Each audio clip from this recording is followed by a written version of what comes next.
Good evening, good evening, good evening, good evening, and good evening to you. Happy New Year. Welcome to 2022. This is WeatherBrains episode number 833.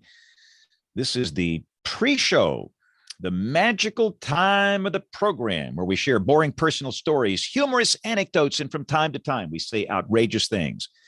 A word of caution we have internet stability issues here this evening. So I will probably not be saying a lot because you might not be able to hear me or see me, which is probably good. Typically, the network that we use back here in the weather office, it's independent from the station network, and we don't use the station internet connectivity. We use Charter Business, and it's been really good. I have no complaints with them. At home, I've got AT&T Fiber, which is just outstanding. But Charter, no problems really in a long time. But today they've been struggling. Don't know if it's a nationwide issue, if it's something local here, but and I tried the MiFi and with Verizon, and it didn't want to work that well. So who knows? Well, anyway, that's okay. So you know what we got to do here? We've got to get the embed code going. So we are back. I was on vacation. I was supposed to be on vacation last week. And you know what? That really didn't work out. My alleged vacation week, we had count them, two severe weather events and a snow event. And for those that don't know exactly how it works, it's different than it used to be for the severe weather events. The busiest part is it's the 2 days leading up to it, where you've got to answer questions and post all this data across all these social networks and digital networks and do television. And that brings on just a lot of anxiety. The 2 days before a tornado event, that's the hardest part to me. Doing it, that's the easiest part. But by then you're so drop dead tired, it's hard. So we had two of those suckers, my vacation week. And then we had a snowstorm last night, which down here at this latitude creates all kind of a ruckus. So I will try the vacation thing again in maybe June.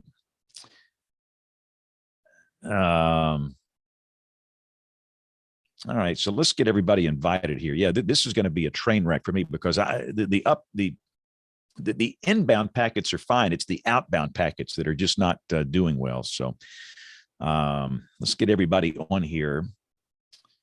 And then we'll let them take over because I think we've got a good show tonight. They've got Pat Spoden on the show from Paducah, the weather service up there. He's obviously got a whole lot to talk about after this January event. We saw Pat on 60 Minutes, which was kind of cool. Longtime friend of the show. And I think Neil might be out because he was in the midst of the snowstorm, and they've had a lot of wind and power outages and various issues where he happens to be. And we'll see if he's got connectivity. He's struggling like me. So again, we'll get everybody on here in just a second, and we'll get this thing going. All right, and I've got to get the embed code on here as well, so we can get this thing on television. We're back on schedule. All right, I think we're slowly but surely getting. Yeah, this day's been a train wreck. This has been the worst Monday I've had in a long, long time. In addition to the network problems, the graphics set that I use on television just magically disappeared. I mean, it was gone, and I go there and there's nothing. And you know, in theory, the system should be backing everything up every day. I mean, if your data ain't in three places, your data's nowhere. And somehow they couldn't find the right backup, and it's not been a good day. But that's okay. Any day you're above ground is a good day. All right, so let me quickly get the embed code dropped in over here. And Now we should be good to go once we get everybody else on here. Here comes Mr. Murray. And if you guys watching the pre-show can't hear me or see me, I do apologize. Oh yeah, Bill's working at lid. You look cold, man. It's cold, James. There's 8 inches of snow here. Woo, woo. So you got to be in Virginia, Baltimore, Washington. Yeah, just near Dulles Airport. Don't they have heat in the hotel? I mean, no, I'm just kidding. I've just been outside and driving around. You know, Southern boy doesn't know how to drive in this snow, so I've got to be able to get to the office tomorrow. So it's like I better go out here and make sure I can still do this. You look like you're freezing cold. I'm just kidding. It's really toasty warm in here. I'm gonna take this off in just a minute. But I just got in from doing donuts in the parking lot. Cool. I'm surprised Pat still talks with us after being on 60 Minutes. Well, you know, Pat's rivaling the most guest appearances of any person on WeatherBrains in history. because he's the greatest. I mean, he's the absolute greatest. I couldn't believe we had to get your 5 appearance robe made like Saturday Night Live. Wow, that's pretty good. I didn't know you guys made robes. I'll take that. Yeah, James Hanso's the problem. The reason that I'm on so often is that we have the craziest weather in the country. Yeah. There you go. There you go. You get the trophy. You win that award, that's for sure. Michael, can you hear us? Yep, I can hear you good. Can you hear me? Outstanding. That'll work just perfectly. And I'm gonna take off my coat here. Let me warn everybody, we have bandwidth issues here. So if I go away, I'll just keep on going. It's going to keep recording it. But for some reason, the inbound is fine. It's the outbound packets that are really struggling. And I've not had any issues with the network we use in the weather office. But today they have, I don't know if it's a national problem or what, but it's not good. So, and I tried a MiFi and that didn't want to work well either, the Verizon MiFi. So we're just, I'm on a 300 baud modem. So I'll just... Running this on your Commodore 64 tonight, James? Yeah. You got actually a VIC 20. I'm not in the league. Oh, there you go. Wow. No, I had a. It should be there. Let me see. Somebody missing an invite?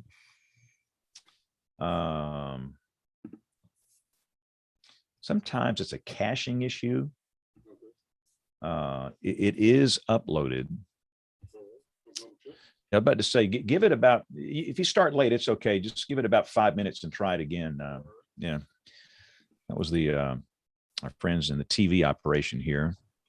Are we all here? I think we're all here. Yep. Who's missing? Aubrey. I don't know if I'm here, but that's a personal problem. So, yeah, this has been the worst Monday. Oh man! Between the network problem and Troy, you can appreciate this. I went to go, and again, we had a snow event here, so I have probably 12,000. That is not an exaggeration. 12,000 pictures and videos that people send me. I'm trying to see, and lasso and process, and I walk in there kind of late, and the show's gone. The Baron box, the links. It's not my evening set is gone. Nothing.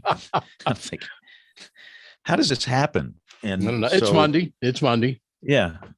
So I'm sort of like you. The only good thing that happened today is I went and took my weekly COVID test at university, and it was negative. So that was good.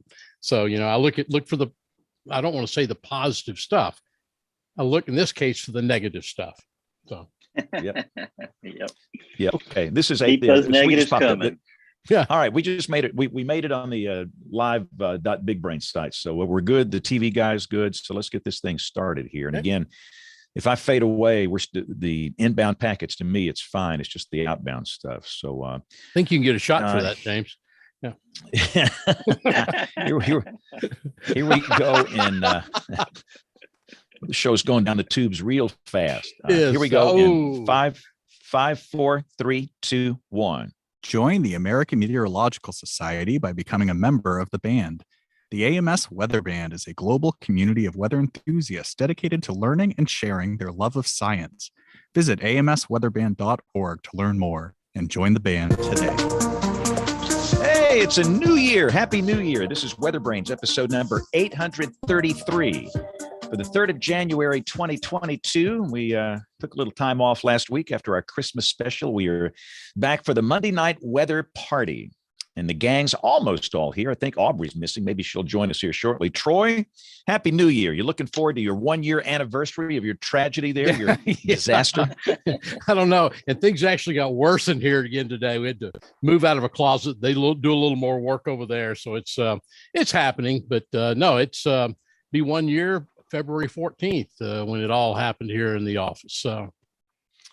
Yeah, But we all have. Actually, I mean, you Alabamians over there and Mississippians and Tennesseans and people like that, you actually saw a pretty good amount of snow. I noticed up in Corinth, Mississippi, up in where I kind of hang out occasionally.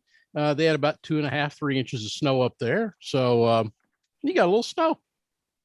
We actually had parts of North Alabama with 7 inches up in the Tennessee Valley near Huntsville. Yeah. Whopper of a snowstorm. And my house, which is south of Birmingham, we had about 1.5 inches. And we had, these convective snow bands. We had the thunder and lightning and the thunder snow stuff going. It was a really, really dynamic system last night that stirred up a ruckus from here all the way up to DC. And that's the reason that Neil is not with us. Neil has he's been fighting power outages and connectivity issues, and he's been basically in a blizzard today. Yeah. So he did send a note saying he might not be able to make it. So did you see what was really impressive? And I followed your tweets last night on some of this stuff, but the water vapor imagery of this upper level disturbance as it was moving through the southeast. Very, very impressive. Very impressive. Oh, very man. dynamic system. Yeah. Comma of death. I mean, that thing looked nasty. I mean, it just looked, you could tell by looking at that thing. You see something like that, somebody's getting hammered. And well, the bad thing about it was that 24 hours in advance of this, you're in tornado watches and tornado warnings and severe thunderstorm warnings. So naturally last week was my alleged vacation. We had 2 tornado events and a snowstorm. You are not allowed to go on vacation anymore. No. I'm just going to try it again in June. We'll see what happens. Let's see. Jen, did you get any snow from this thing, or was it all south of you? You have had more snow than me in Ohio. We've had nothing. We had a dusting, just a little patchy, but we did not have much at all. Just got the cold air. We had a lot of rain. We did have some flooding. But no snow here. We have a chance later in the week. We may actually get a couple of inches here with that next little blast coming in.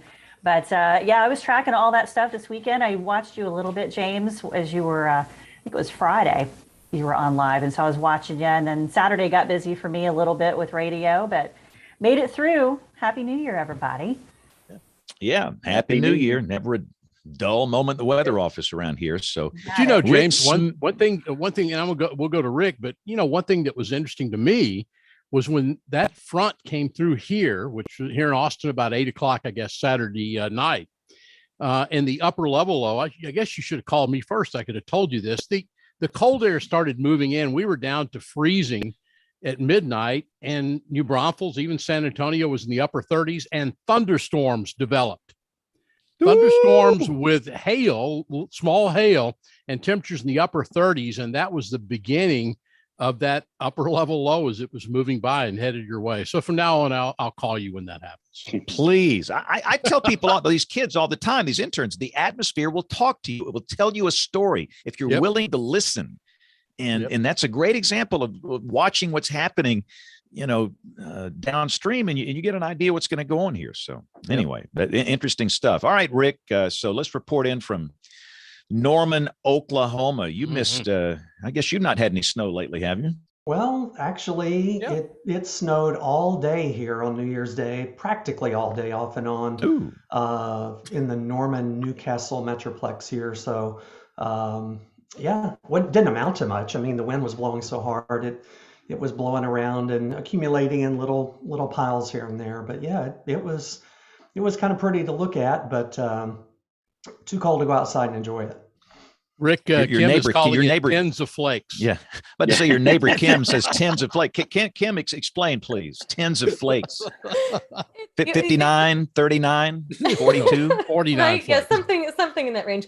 It did snow a good bit of the day, and it just been so warm lately that it didn't accumulate, like Rick said, it didn't amount to much. At least it was really neat to look at. Yeah. It's the second New Year's Day in a row where we've gotten snow, and that in of itself is pretty exciting. So even though most of what we had was just frozen water, we'd had a little bit of rain before that, and then that all froze, and that gave my daughters a lot of dangerous icicles to play with outside, which was great. But we kind of missed out on the snow, but we at least got a little bit of that touch of winter. So it was good. I think after you have a week like we did with Christmas, where it was just so unusually warm, having something that feels a little bit like winter is a little bit welcome.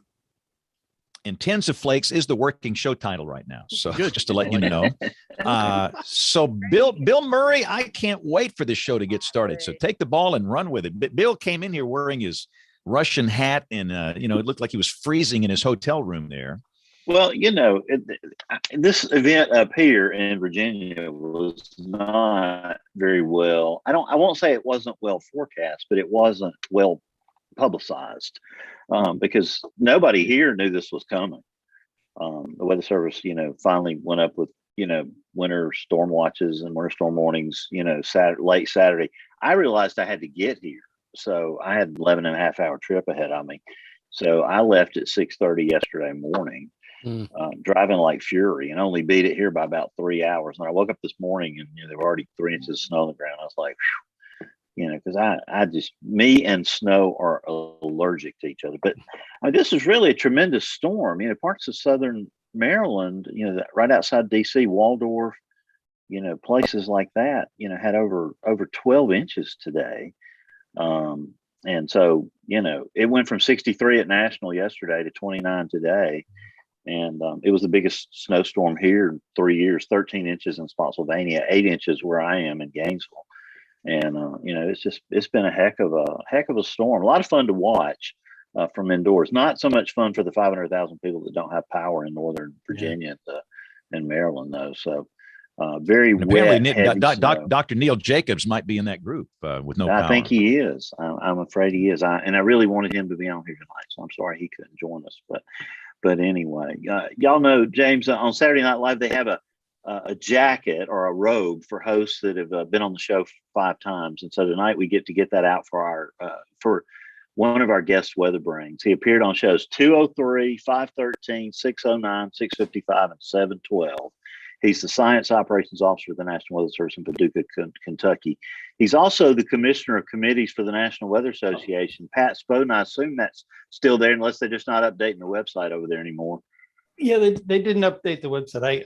I had my 3 years and gave it up to somebody else. So right now I'm kind of just part of the NWA. Well, that's where I'm a regular member. Yeah, me too. All the old NWA members go to just be regular members. Yeah, that's right. After their time. But we're glad you're with us tonight. Sorry that we have the subject to talk about that we'll have. But we're going to get to that in just a minute. So thank you for being a part of the show tonight. Love being here. And back in the December issue of Wired magazine, writer Boone Ashworth painted a picture that unfortunately is not hard to imagine. This person in California is frantically searching for information as the Caldor fire was burning, approaching them rapidly, and wading through all of these Caldor fire hashtags. Trying to find information, but we all know how hard that can be on Twitter. Official information out of date or non-existent. And then this person in the article found the Twitter account of California Fire Scanner, CA Fire Scanner on Twitter. And so she finds this incredible information that's available to her that she can't find anywhere else. It seems to know where the flames are headed hours before the official sources say. She's desperate to know if her house will survive and, what's the future going to look like. So reading these tweets, she found a lifeline. But the other end of that lifeline is with us tonight. Michael Sylvester, we welcome you to the show and thank you for joining us. from New Zealand. Yeah, thank you for having me. Michael, it's pretty incredible that you have been giving this life-saving information out that people have clung to on several of these major fires, and you've never even been to California. Indeed, I haven't been to America, full stop. COVID's kind of put an axe in some of my plans, so maybe one day, well, definitely one day. It's just got to sort something out for that.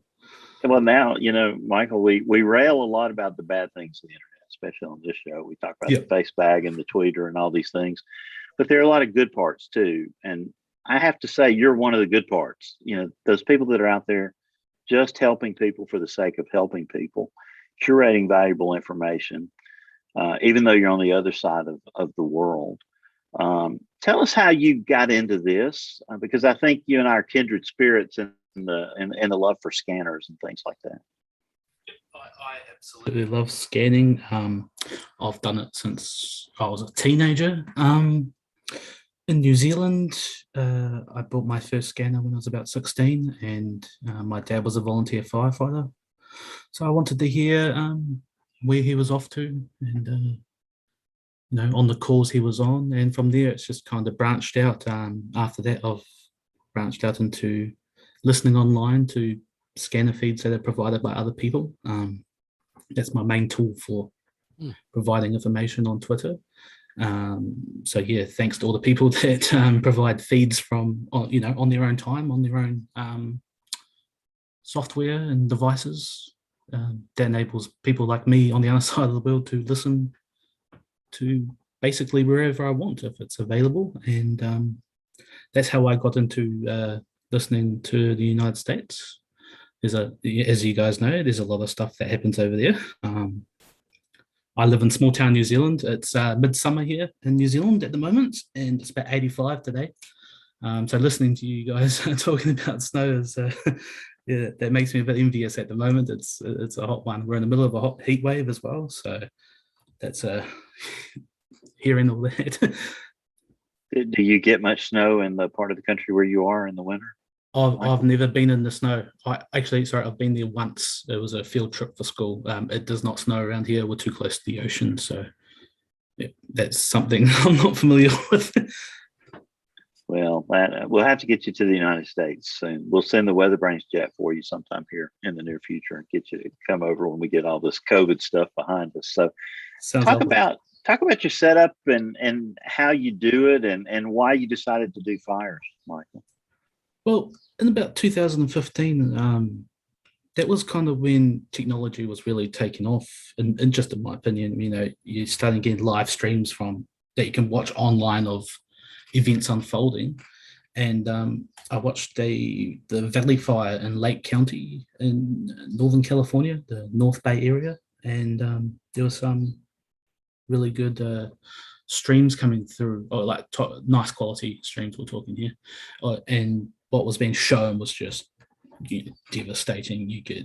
You'd see fires on both sides of the street, and you'd hear the propane tanks going off in the background, and that just opened my eyes to what's going on out there. Like that's not normal. That's unbelievable, and there'll be people looking for information. And so the next year, I decided I would turn my Twitter account into seeing what kind of information I could provide, because I had done that as a hobby for several years leading into when I started this account. So I thought I could apply my skills to something that could be very beneficial and helpful to other people that really need the information. And so how quickly did it catch on, Michael, when you first started? How long did it take you to get? I know you got 100,000 followers or more now, probably 1 million followers after all these articles have been written about you in The Guardian, in Wired magazine. It's slowly built up over time. After the first year, I probably had about 1,300 followers, I think. I don't recall too many major fires that year. It fluctuates on the severity of the fires, of course. We go to 2017, that's when we start getting the bigger and bigger fires. We're talking the LNU siege that year. That was a big event as well, and it's just grown Last year was probably the biggest by volume, just because of how bad last year was in California. A lot of fires, week to week, month to month. It was kind of nonstop for about 6 months, and there was about 40,000 followers last year. And you never know what you're going to have day to day. No, never know what's going to happen day to day, I should say. You can have some small fires, and then all of a sudden the next day a fire could start, and you're tweeting that one for 3 weeks. And the longer something goes on, the more there's more people looking for information. And I'm happy to provide information where I can. And my setup is basically listening to online feeds, keeping track of airplanes, using one of my favorite tools is called Fire Mappers, and that has all the locations of the fire placed on the map. Liaising with other Twitter sources as well, fellow scanner accounts. There's many of us out there. A lot of them tend to stick to their own local areas and stuff, but we all work together to provide information on our various outlets, and that's how we do it. So take us through what a regular type event would be. When do you start gearing up for it, and do you work it 24 hours a day till it's over? How do you fit your day job into all this, Michael? How do you make all that work? Well, I work from home, so I have that all going in the background, so that makes things really easy on me. I'll keep track of weather forecasts and see what's going on beforehand. I've started learning where all the windy areas are, or where the most problematic spots can be. It's taken a long time to learn a big place like California.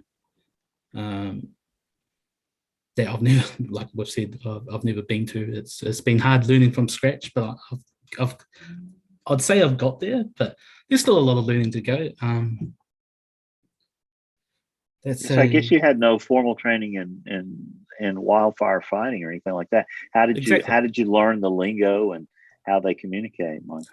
Just by practice. You hear things over and over again. Following the right Twitter accounts. There's a lot of knowledgeable people on Twitter that provide information for others as well.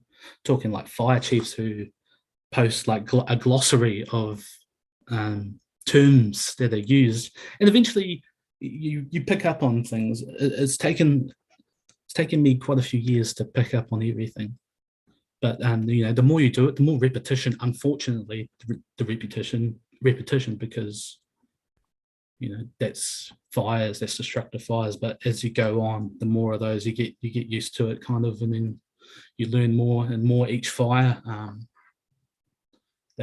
That's how I've learned. I've done it from scratch. I don't claim to be any expert in wildfires. My area of knowledge is listening to scanners. I don't go off opinions or anything on my account. It's just I keep it to the information that I'm hearing from the actual professionals, especially air attacks, people in the planes. They do an amazing job of providing information over scanners that I pick up on and can pass on to people that are desperately looking for that kind of information. I have to give a shout out to one of our scanner sources. Our main guy on our team here, in Alabama, is a guy named John Talbot, James, and some of the information that John provides us in severe weather situations is just fantastic. And he's doing that by monitoring all the sources he can over live scanner feeds here in Alabama, and we utilize that information extensively in knowing what's going on. So that's really an important thing. I grew up loving, my aircraft, radio and my police scanners and all that, but especially the aircraft side of it was always fun to me. And I learned a lot about aviation that way. I still love listening to the live ATC app when I'm flying in the airport and stuff, walking through these major airports, and just amazing at how much pilots can communicate in a very short period of time using the lingo that they use. Now, you couldn't do this in all countries, though, could you, Michael? Because it's illegal in some places. Definitely not. Here in New Zealand, it's illegal to rebroadcast a scanner transmission. So if I turn my scanner up right now, I think I'd be breaking the law by letting you listen to it. That's how things are here. People have tried putting New Zealand Broadcastify feeds up on Broadcastify, and our police. So our police is for the whole country. We don't have police departments and stuff. We have a New Zealand police. They have written to Broadcastify to have them taken down. Broadcastify doesn't have to comply with that, but they do out of respect for law enforcement. So they do take them down eventually. And they'll take down feeds that are only fire department feeds. Some of our police are encrypted. So we can't even listen to some of those, but that's what they do. And that's a big hindrance. And some countries, it's illegal to even listen to a scanner, I believe, in places like Spain. I was talking to someone in Spain saying you can't act on information or repeat information that you hear, and sometimes you can't even listen anyway. Well, Michael and Bill, I think in a lot of cases, I know in Austin it's been discussed that I know Austin police were talking about encrypting completely scanner traffic as well. So you're seeing that even in parts of the United States. I know some police departments have cut off access to their scanner feeds by encrypting the feeds. Yeah, is it even possible to listen to like a trunked radio system? Is that? Yeah. I don't know if that's actually a correct you can. term. Yeah, I do that here. Yeah. One of the things I'd like to say about that is with the encryption, that's popping up in a lot of places in America.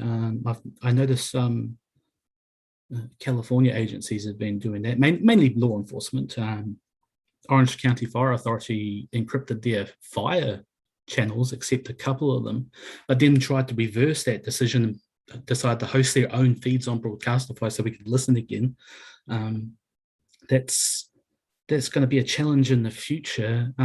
One point I'd like to bring up is the other day in Colorado with the fire in Superior and Louisville was law enforcement played a big part in providing information on those fires. I don't know how much people realize that how big of a role law enforcement plays in these big disaster type situations. If you watch the 60 Minutes interview with Pat, there was a clip in there of law enforcement finding that child in the wreckage. And, when that's all encrypted, that's going to make things a whole lot harder to get information because police officers aren't out there fighting the fire. They're out there vacuuming people, keeping an eye on the fire, reporting what's going on. That's a massive help. That helped me the other day providing information in the Colorado fires because firefighters had their absolute hands full. Law enforcement as well, doing the evacuations and reporting where fire was. Their information was better than the fire department on the scanner streams. Yeah, talk some more about that Marshall fire last week. Kim, did you want to say something? I just wanted to ask really quickly if Michael could talk a little bit more about the kinds of information you can get on the scanner. You've talked about how it's valuable and it's rich, and you started right there to give some examples of the kinds of things you can hear when you listen to a scanner. Not everyone who's in our listening audience maybe has listened to scanners in the past and has an awareness of everything that you're trying to get from that. And I mean, the idea that you're trying to take the information from those scanners and translate it then into platforms like social media, passing along this information, it'll, I think, help people to understand what all are you hearing when you're listening to a scanner? What is it exactly that you're tapping into? Because that, I think, will also help people to understand both the value and the controversy about why some, police departments, especially perhaps in some situations, want to keep that channel protected. Sure. So some of the things I hear, mainly when you hear their first report, people see smoke, they don't know what's going on. But when firefighters get there, they'll give their report of when they're first arriving, and they'll say how big it is. They'll say what type of fuels it's burning in, how fast it's moving, and what kind of potential this fire has. Is it a potential for a large incident, or will it just run into an orchard and not do much? That's the information I kind of thrive off, and that's the information I'm looking for to provide in the very initial phases of a fire. like I said, people see the smoke and they don't know what's going on, what way the fire is going. I try and provide some clarity on that, and I'm using the sources of using the scanner feeds to get information from trained professionals that are firefighters that are saying exactly what's going on, saying how big they think the fire can go, how big it is at the moment. And then they'll talk about the winds as well. It kind of changes. That's what happens in the initial phases of a fire. If a fire goes to an extended attack or over a long duration for weeks, my information changes up to what they're doing in certain areas, where the fire is now, providing links to maps that have been provided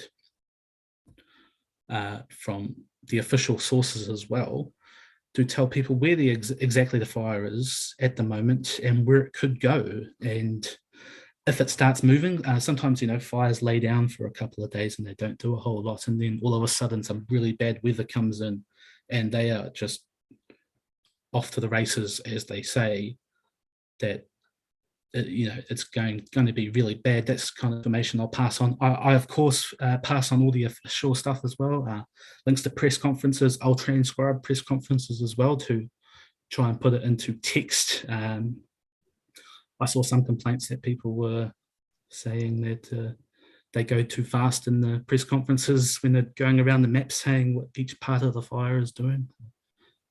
And yeah, I try and break that all down into what's happening and what could happen, and provide information as it's happening. If there's a spot fire or something, I'll provide information on that. Say there's a spot across the line, it could threaten these areas, and when the evacuation orders come in, I'll pass them on to. Well, we appreciate the information you share, and you never know what's going to help people, and it's always good to hear stories about the good side of social media. We focus on the bad so much, but there is still a lot of good out there. Here at our office in Oklahoma, we have there's a local Facebook page called Oklahoma Fire Scanner.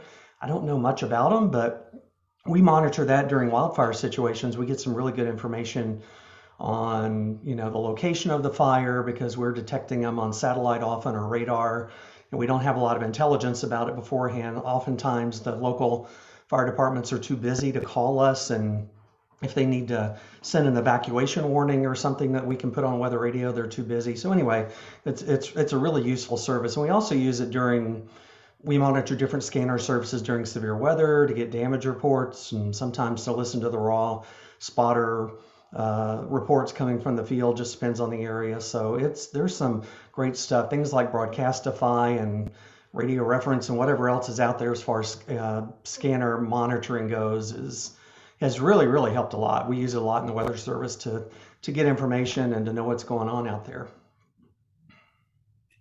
Great tools. Another thing I pick up and pass on, you mentioned about evacuations. Sometimes those come over the radio or over the scanner, and the incident commander will be like, I need evacuations on this street, and this street. And that's something I will tweet, and I will mention that, hey, this came over the scanner, this isn't official just yet, because they have a chain of command, and that takes time. They're going to send it up the grapevine and have that out in a formal way, and that can take time. With me, it doesn't take that much time. I'll take a minute to tweet something out. That's why my information is viewed as being fast and ahead of the curve. That's just because I answer to myself. I don't have to answer to an agency or something. I can go straight in, head first, and get it out as quick as possible. And people are finding that very valuable. Well, things like that have certainly helped us, because we've either seen it on Twitter or heard it over, seen it over social media that someone got from a scanner. And we've been able to actually contact the incident commander or fire chief or emergency manager or something and say, hey, did you know we can broadcast this evacuation message? And they said, yes, please. They're too busy to, call and ask for it. So we walk them through it. But it is very, very helpful for our weather service here to gather information. Yeah, that's good, because they're so complex, those evacuation orders. you're talking Colorado the other day, I think evacuated 25 or 35,000 people. So those are some complex situations. That was very and impressive and an overwhelming event. And you know, we don't look at scanners too much here. We have in the past. We need to start doing that. I think I'll have to get with Rick and try to improve things in the Paducah area, not so much for fires, but, you know, when we had the tornadoes the other day, we had a tornado yesterday or 2 days ago. So, you know, seem to happen all the time here. Just trying to get that information is difficult. And what we kind of have a problem with is, what do we monitor? There's so much out there. You know, we have, you know, on the 10th, we had the big tornado. We had one communicator listening. We basically say, okay, you're the inbound, and there's another person pushing information out, and they sit right next to each other. And that's how we try to organize things. But still, it seems, you know, it's overwhelming. We need platforms that can do multiple things and can give us things like, you know, more text-based things, so we don't have to listen to 15 different channels to try and get things going. We're actually experimenting with Google Voice, where we think we can get it where the spotters can actually text us through a Google Voice phone, and we can get it to type itself out on a spreadsheet. And so that might be a different way that we can do that. But, you know, with the scanners, it's neat stuff. We just have trouble getting enough people to monitor everything that's out there.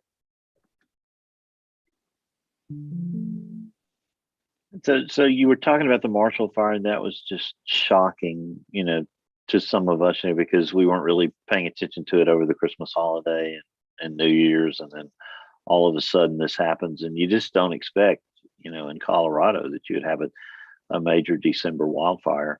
Did you see the event coming? Were you prepared for it in advance, or did you jump in as it started to happen, Michael? I jumped in after it started, to be honest. You know, it was 31st of December here, New Year's Eve, if I didn't have Colorado fires on the agenda for that day. It took me by surprise. I saw the winds were 90 to 100 miles an hour.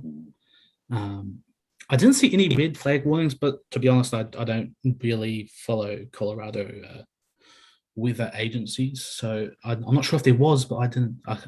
So there was no red flag warning for that day, and it burnt 6,500 acres, and we're talking about, felt like about 12 hours. When it became night, things kind of died down in terms of the movement of the fire. And they lost, you know, 1,000 structures on late December, and it snowed the next day. And I jumped in probably an hour or 90 minutes after it started. I'm hesitant tweeting areas that I have absolutely no idea. That kind of sounds funny when I'm talking about California. I've never been there, but I've had practice with California now. And then we're talking Colorado. I mean, I know a little bit about Colorado, but not that much, and it's very hard to get a handle on if you've never tweeted there before. Learning road names and town names, where the fire is going. But I've had practice at that, and it didn't take me too long to get up to speed what's happening there. But another devastating situation. Apparently, that's the most devastating wildfire in Colorado history, and we're talking a 12-hour fire. Well, that's just my opinion. It felt about 12 hours. I picked it up about 10 a.m. my time, and about 10 p.m. my time, I wasn't really hearing anything anymore. Things died down overnight, and then it snowed the next day. So it wasn't a 3-week event where we're monitoring every day. That all just happened really quickly, and there was a big tragedy. The Kim and Rick and Pat are following an interesting thread over here on the chat. And that's what I want to get into is, you know, how far away are we from having this be, you know, a warning type process that would involve the National Weather Service?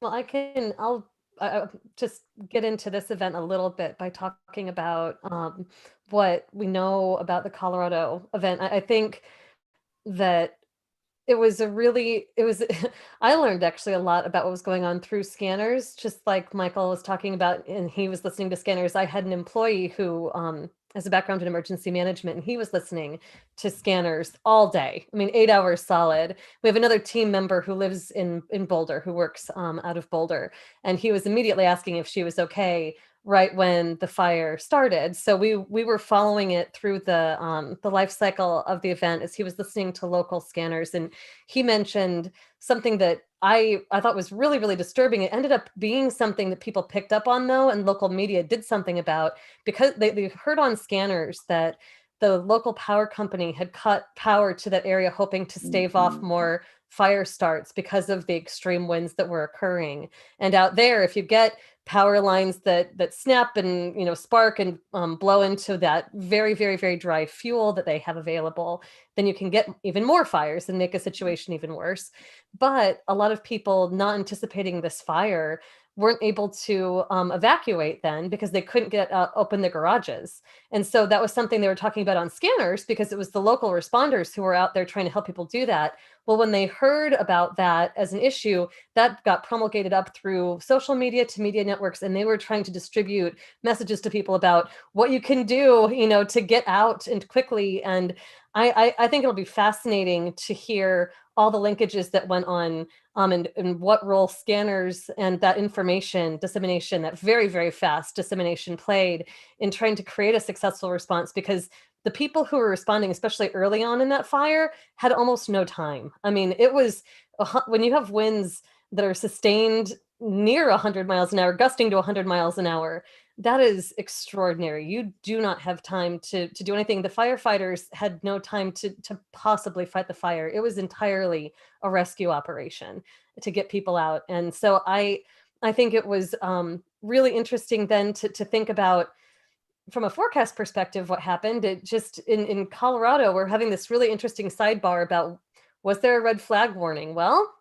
at the time, I don't believe there was. And from what I understood of conversation about that, it was to do with the humidity criteria part of red flag warnings. And there's this extreme wind event that's set up that was, to be fair to forecasters too, this was a difficult forecast. The specifics of everything that had to come together to create this very, very, it was very specific geolocation to this wind. Russ Schumacher, who was sitting north of this area, 30 miles north, said, where he was, and I think Colorado Springs, they had almost no wind at all. What was going on was so extraordinarily localized and not captured well by forecast models. It was only forecasters' intuition that even told them something like this could be possible as a worst case scenario.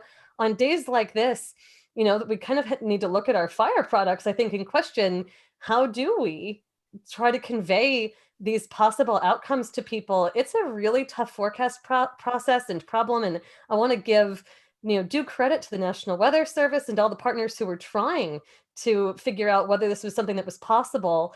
And maybe our forecasting crew here can all comment on the difficulty of this kind of forecasting challenge. I know none of us are in a mountainous terrain quite like next to Boulder, Colorado, which has some specific dynamics at play. But it was from the perspective of just wildfire starting and moving across landscape, this fire was interesting in that it was not the typical fire you think of in Colorado, being in the mountains with the forests. It was at this wildland urban interface, just regular grassland. And it just happened to be right off of a highway where you had really dense suburbia, and people who were building up suburbs living as though, fire isn't necessarily something that they're designing with a thought of. And so there's just a lot that was challenging about this in so many different dimensions. So I'll put out all of that. The scanner aspect I thought was really interesting. And, let's talk about red flag warnings. Both Pat and Rick were talking a little bit about these too. And I'm curious to have your thoughts on how effective, you feel like they are, how cumbersome is the process? What do you think works and doesn't work? Pat, I'll go. You look like you're still thinking. We got to stay out of trouble here, Pat. So we're not retired yet. Yeah, it is a mess. I mean, honestly, it's a mess. The fire weather program. I mean, we've got a lot of hardworking people, and it's such a complicated forecasting process. The Boulder office did a really good job with what they had to work with and what was going on there. I mean, it was a tricky forecast, like you said. We have lots of wildfires around here, but we don't have the terrain and all the other factors that they do. So can't really say anything bad about the services they provided there. But you know, like some of the other things in the Weather Service, the fire weather products that we issue kind of started out as internal things. The red flag warning and the fire weather watch and stuff were never really designed for public dissemination or to light up a bug and crawl on the bottom of a TV screen. They were like for fire agencies. It was the Weather Service talking to fire experts who knew what that meant. And if you're following the logic of a tornado warning, a flash flood warning, an ice storm warning, are people looking outside for a red flag on a red flag warning day? I mean, it just doesn't fit in with everything else. And really, when you look at it, there's also another product that a lot of people don't know about that the Weather Service can issue, and this varies office to office, region to region, and it is a fire warning. Not a red flag warning, but a fire warning. And this is a warning, an urgent tornado warning-like message that's issued only at the request of local officials, that the Weather Service just dictate it to us, and then we type it up and send it out. It goes on weather radio, EAS, things like that. And Rick, it's an urgent evacuation message. And Rick, they issued that in the Bastrop fires down here in Austin a number of years ago. National Weather Service, Austin, San Antonio. I'll never forget that. The fire warning that came out. Yeah. So it's like, I don't know, that's a whole show topic probably, is fire weather and discussing that. But it's like the fire warning is the real warning. Yeah. The red flag warning is kind of a watch in a way, and the fire weather watch is more of an outlook, and they need different names. And I'm not the person to do it. Todd Lindley in our office is a science and operations officer. He could talk we could do a 2-part episode. He would talk the whole time about it. He's got lots of good ideas, and he's kind of recognized around the country as somebody who is very vocal about it. But anyway, we could go on and on about that, but it needs some work. I think. Pat, what do you think? And I think, Rick, probably it's going to come now. I think that you're going to see that's going to come up pretty quickly in Washington. And we know what rises to the top in Washington. But it will. Yeah. And hopefully it will. And sadly, it takes things like this for that to happen. It started to bubble up even more after a wildfire event a couple of years ago in California. I can't remember the name of it, but it was lots of loss of life in that one. So hopefully it will. Sadly, it takes stuff like that to get attention. But there's a lot of hardworking people in the fire weather program and the Weather Service that are dedicated to this, and we put our heads together. I know we can come up with something. We just need an advisory thing that we could issue. Bill. Maybe that would fix it, Rick. If we had more. Bad bill. Wow. Sorry, Pat. Yeah, I think we need another advisory. I think that the big thing is just what's the message, to bring in your societal impact people into this and figure out what is the best message, what is the best way to convey this. I mean, you go back, the one I remember, it's the Gatlinburg fire. That was a few years ago, but look at what that did, racing through, it was mountainous terrain, but I always fear that kind of stuff. I mean, we're in an area where it just seems like it rains all the time, but one of the days it's going to stop raining. And of course, in 2 weeks here, we're in a drought. If we don't get rain every week, we dry up very quickly, except in the winter. But, that's something that always concerns me is, how are we going to handle that situation that is so outside the norm for what we're used to? we're used to flooding, we're used to, the severe weather and ice and all that other stuff, but fire is not something we'll issue a red flag warning maybe, once a year. And we have 3 main forests in our area, but we really haven't had a significant fire yet. But you look at all the damage that's around. We always talked about that after the ice storm in '09. There's a lot of fuel. And of course, we just produced another 126, thousand miles of it, just about square miles of more fuel for something like this. But Pat, I think you bring this up, and so does Rick. It depends on how you message that. And I'm just throwing this out at this point. Go back to December, the tornado outbreak, and one of the most important messages issued by the National Weather Service in Paducah, Kentucky, that night came at about 7:30 in the form of what? No, not a tornado warning yet. It was an SPS. It was a special weather statement that is amazing. That night, 2 hours ahead of Mayfield, 2 hours. And that's what I know when we had talked to you about coming on. I mean, I don't want to get the cart ahead of the horse, but at the same time, it's how you message it. And that SPS to me was just profound that night. That's almost unprecedented, isn't it, Pat? That type of product. I mean, that was a brilliant product. That's the same thing I was telling our hotels when that thing was just getting started in Arkansas.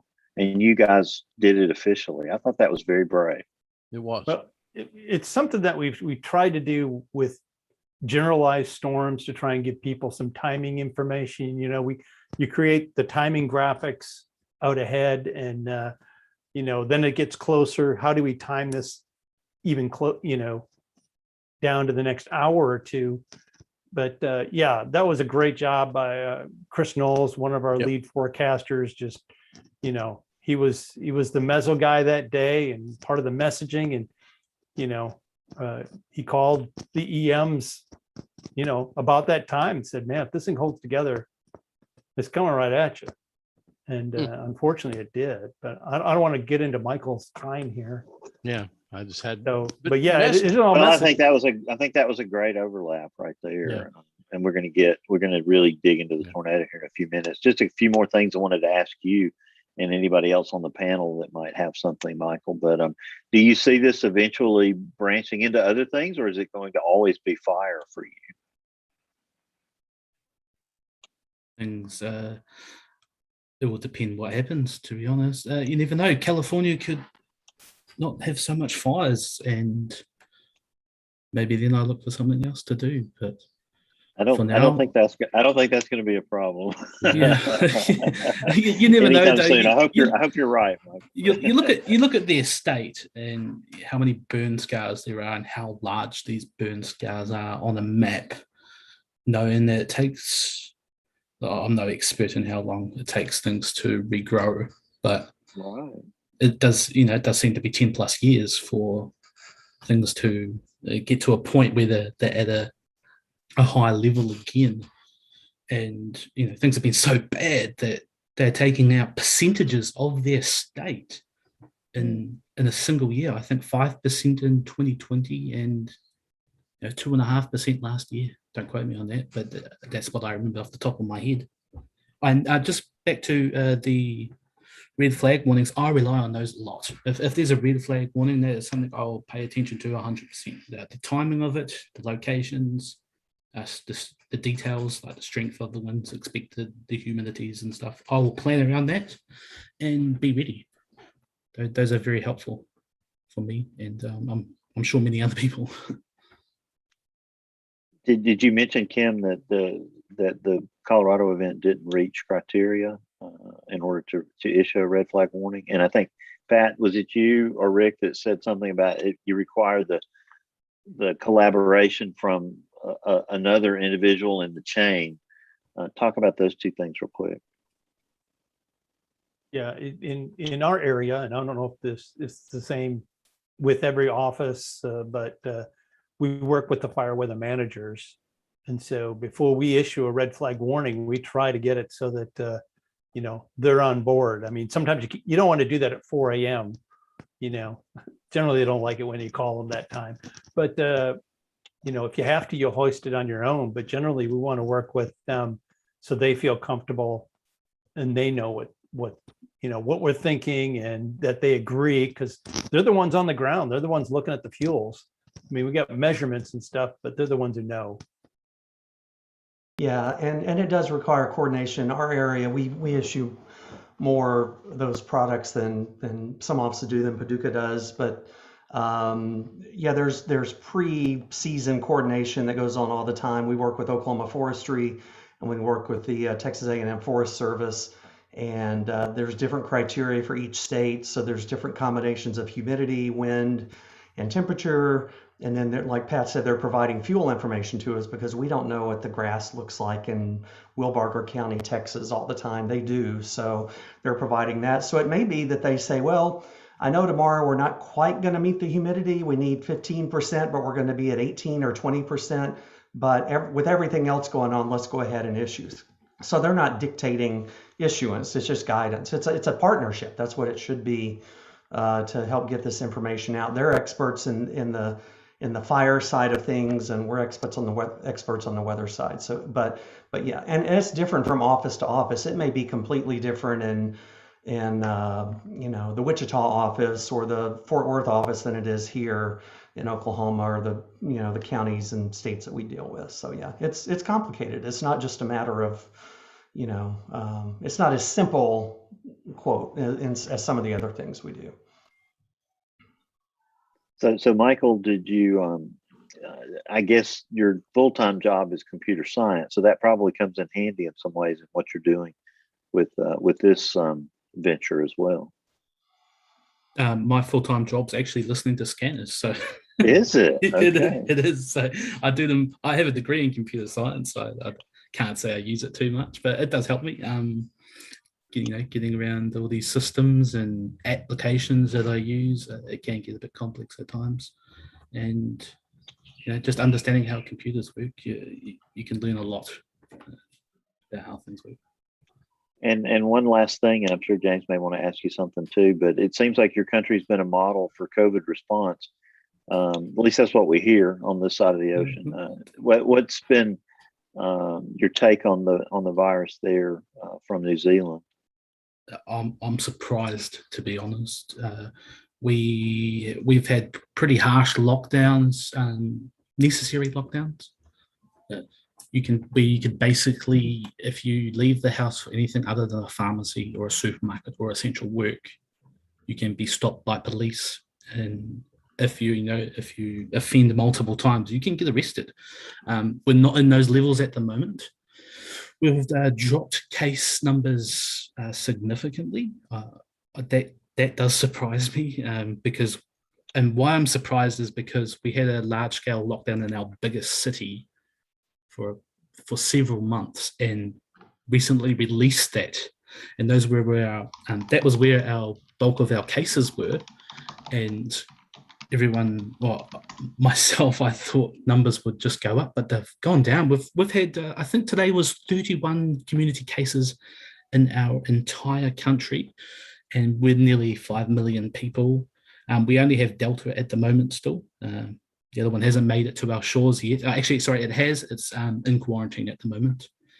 So if you enter New Zealand, you are placed into a 7-day quarantine in a hotel or such facility before you can get out, and you have to be tested multiple times before you can get out and go into the community. And that's where we're picking up a lot of those cases. Hey, Michael, I got to ask a related question about weather. Okay. So where do you turn for weather information? You want to know what the weather's going to do for the next day or two, 5 days. What do you do? A TV person, a internet source? Tell me how that works. What's your favorite weather source? Google. Are we talking California or my local? No. You local right there where you live. Okay. Yeah, we have something called the Met Service, which is a government agency in New Zealand that provides all the weather for all the locations. That's where I turn to. I generally know what the weather's going to be, and the weather is kind of mundane here. We don't get the events that you guys get over there. We are in a heat wave, but our heat waves peak out at around 85 Fahrenheit. So okay, so you used like the local government agency. Have you ever watched a television weather person, a meteorologist there before?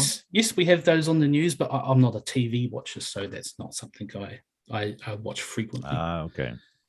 TV is not for hipsters anymore. I've learned that. TV is a fad for old people. I'm usually working during the news hours anyway, so that's another reason why. Well, Pat, Spoden, well, Michael, first, we want to thank you for sharing all this time with us, and I hope you'll stay to the end of the show if you can. What time is it in New Zealand right now? How far ahead of us are you? It is 3 p.m. Tuesday afternoon here. Okay, well, tell us what the headlines say in the newspaper tomorrow. So we'll look like we're prescient tomorrow when we go into the office. We'll already know the headlines. Well, if you need the lotto numbers too. Yeah. Exactly, just lottery ring me. numbers. That's what I'm Just looking ring for. me. I'll hand them over. That's pretty funny, but please stick around and chat with Pat. You mentioned that you had watched his 60 Minutes segment. Will do. Pat, I thought you did a fabulous job with that. Well, thank It you. looked like you were made for national media. It looked like Scott Pelley was jealous, and he might be cheering you coming for his job. It was amazing that the 60 Minutes crew was just so professional. We had 4 people, 2 producers came out Sunday evening, and we talked to them for probably 2 hours about what we do, so they could just refresh themselves. And from that, they developed questions for Scott. And the next day, I think it was Monday. Yeah, Monday, the camera people were with us and the sound people, and they were the one of the cameras guy, Chris, was from Australia, and so we have a little connection there. And he was just asking all, how come we don't have tornadoes in Australia? Why do we call these things cyclones? But just good people to be around. And as my boss said, Steve Eddy, he said it was kind of like family by the time they left. They filled the operations area Wednesday morning, and they did the interview with Steve and Christine first. Steve, my boss, the MIC, and Christine are brand new warning coordination meteorologist. And she walked into a real mess, but handled it like a 20-year veteran. And but it was just interesting, and they were really good people to work with. And they told us early on we weren't here to what's the right word? Trying to think of the right words I can say. They're not going to mess with you. We're going to find the good stuff. We're going to use the good stuff. And they recorded hours. I mean, the interview that I had with Scott was 1 hour face to face, and then we went in and looked at the radar for another hour. He was, I was trying to make him a radar expert before he left. Well, you mentioned they weren't, they were going to only point out the good things. It didn't seem to me like there were, too many bad things from a procedural standpoint. Your office and the surrounding offices did a fabulous job getting the information out. Is there anything that you would like to have done differently, Pat?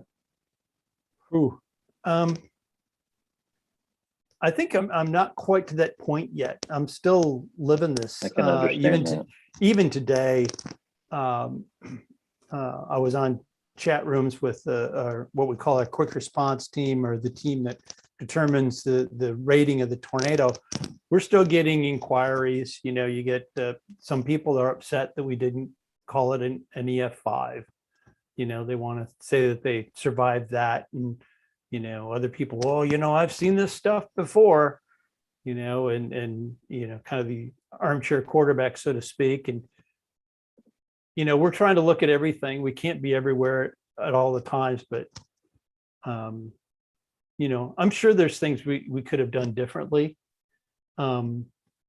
but every now and then, and Rick knows this, is that you have events where everything clicks. And this was one that clicked. And on the other side, as Rick knows, you have events that are what we call clusters.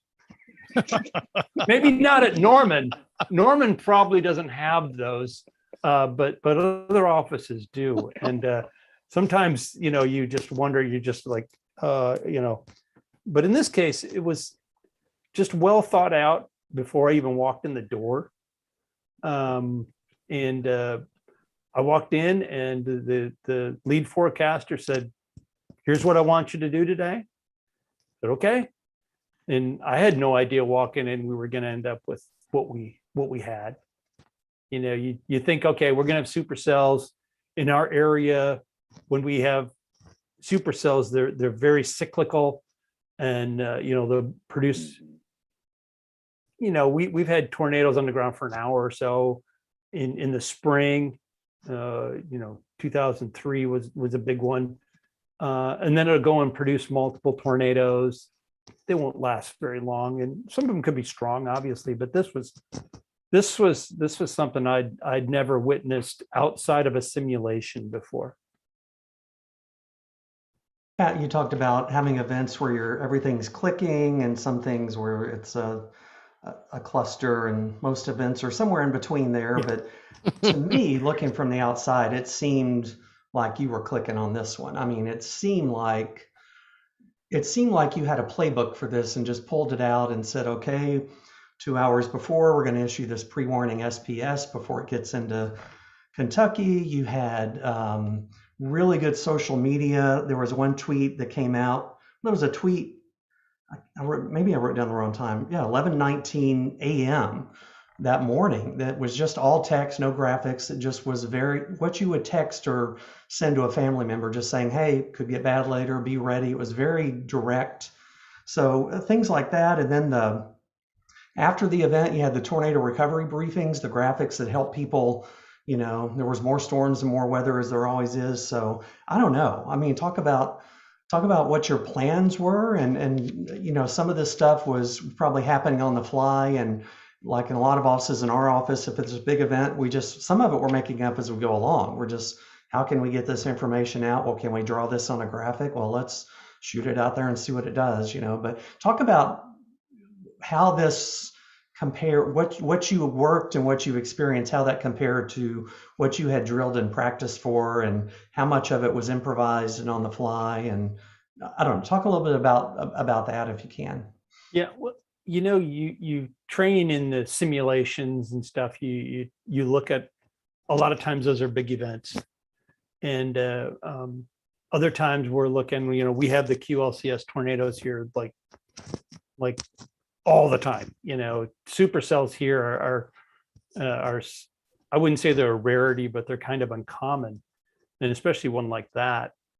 But yeah, the plan was, okay, when the first few storms moved in, one of the forecasters, Sean, and I were working together, and that was the plan. I was going to work with him a little bit, and I could see that he had things covered, and he was doing a really good job. And said we had the messaging team there. We had, one of the things that really worked well was I felt like I was in a bubble.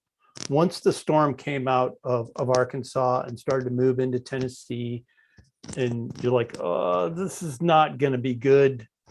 And, Chris started to put out those direct messages, the special weather statement, and calling the EMs saying, this is bad. And if it continues, it could be really bad.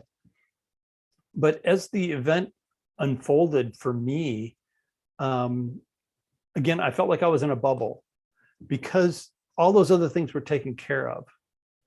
There's only a couple people that I really had to listen to.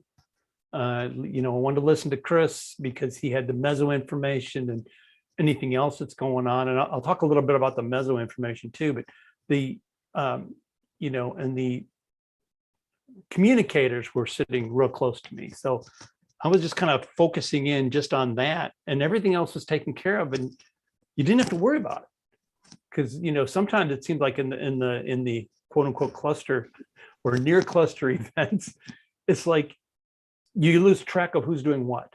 Mm-hmm. And that's when you start losing track, then you're like, well, is that being taken care of? And so you're being distracted. And that, in this case, that wasn't what went on. And really the unsung heroes of this event is the office in Springfield, because we lost power.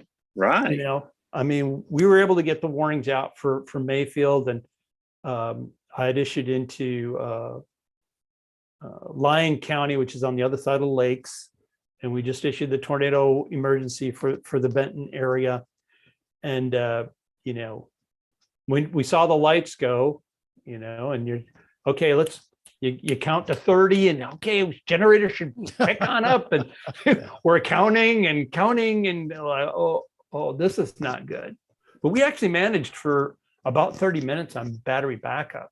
And even though one of the batteries died, and that's why the generator couldn't start, from what I understand. And, you know, it was, but they just picked it up like it was nothing. Like they do this every day. And I think I saw a note where, oh, I can't think of his name. The guy who runs IEM Cow. Daryl. Daryl, yeah, Daryl. Daryl Hertzman. Yeah, Daryl. He sent a message to Springfield, and Kelsey got back to us, and he said that they're on the record for having the backup office issue the most tornado emergencies. So, you know, they just followed along what we were doing, just like they were right next door to us, and that's the backup that the Weather Service has, and that really worked well in this situation. And it wasn't just for 30 minutes. It was like No. 3 hours. 3 hours. Yeah. Yeah. So this was your first tornado emergency as an office. And then they had to issue what, 4 more, 5 Yeah, more? 4 more. Yeah. That's just incredible. Yeah, I issued 2. And again, I've never done that before. I mean, I hardly even knew what the format looked like.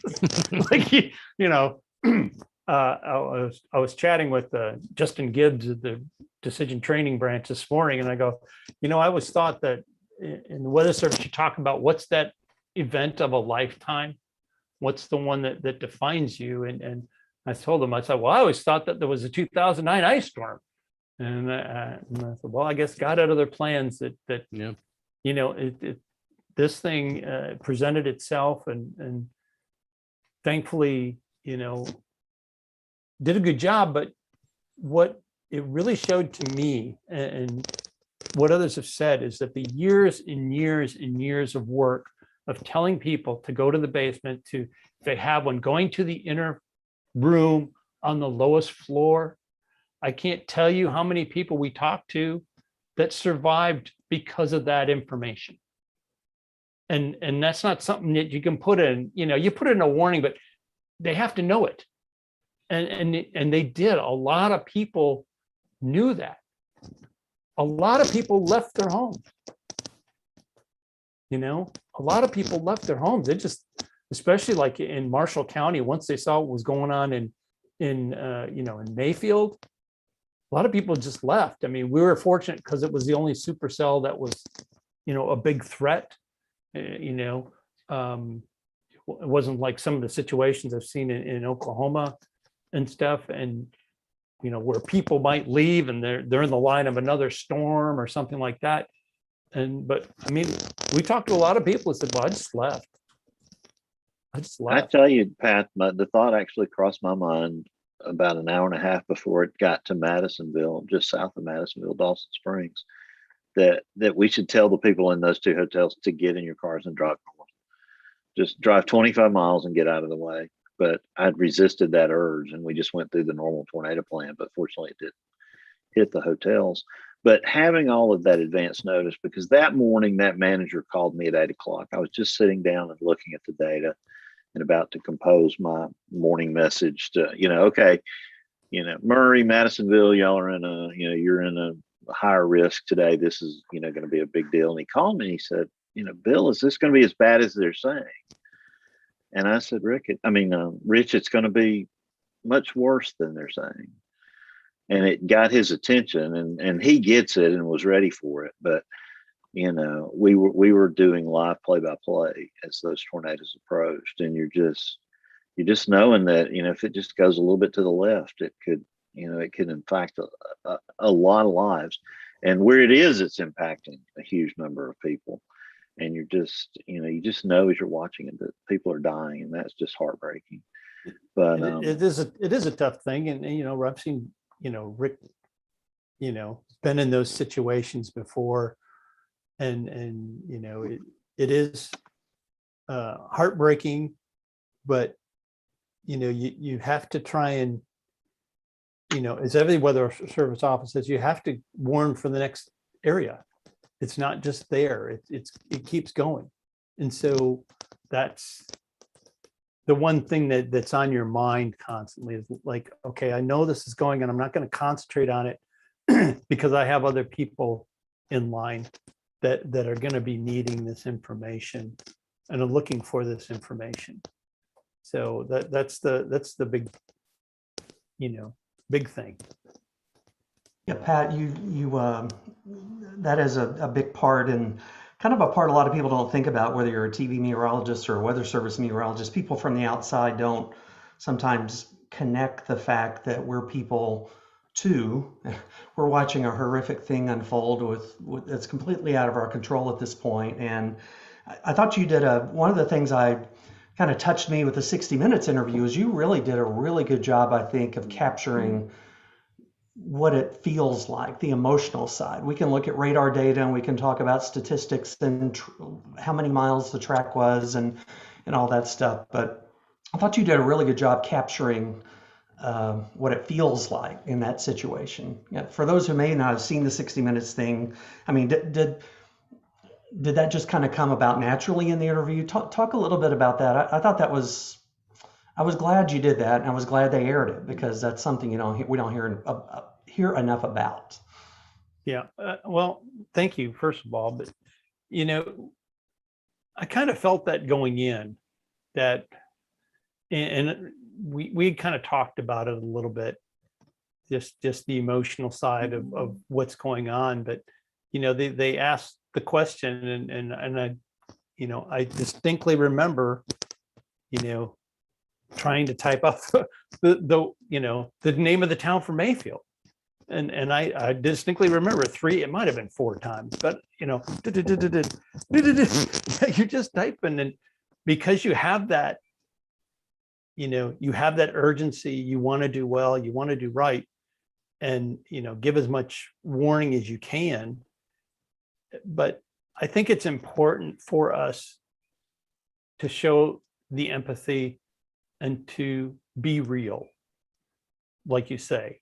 That's something I think that we did well before, and did well after. We sent out a couple of different messages, especially after, about what is, hey, we're in this together. We're not separated from that. I mean, it's only 30 miles away, and I was able to fly over that Saturday morning, and you're just overwhelmed by the amount of damage. And to me, empathy is a good thing. I think it shows that we're human. And all too often, sometimes in the weather service, we're the professionals, we're the scientists, and we tend not to show much in the way of empathy and humility, and just those kind of emotions that make you human. That this has changed my life, and in some ways it confuses my brain in ways that I don't understand yet.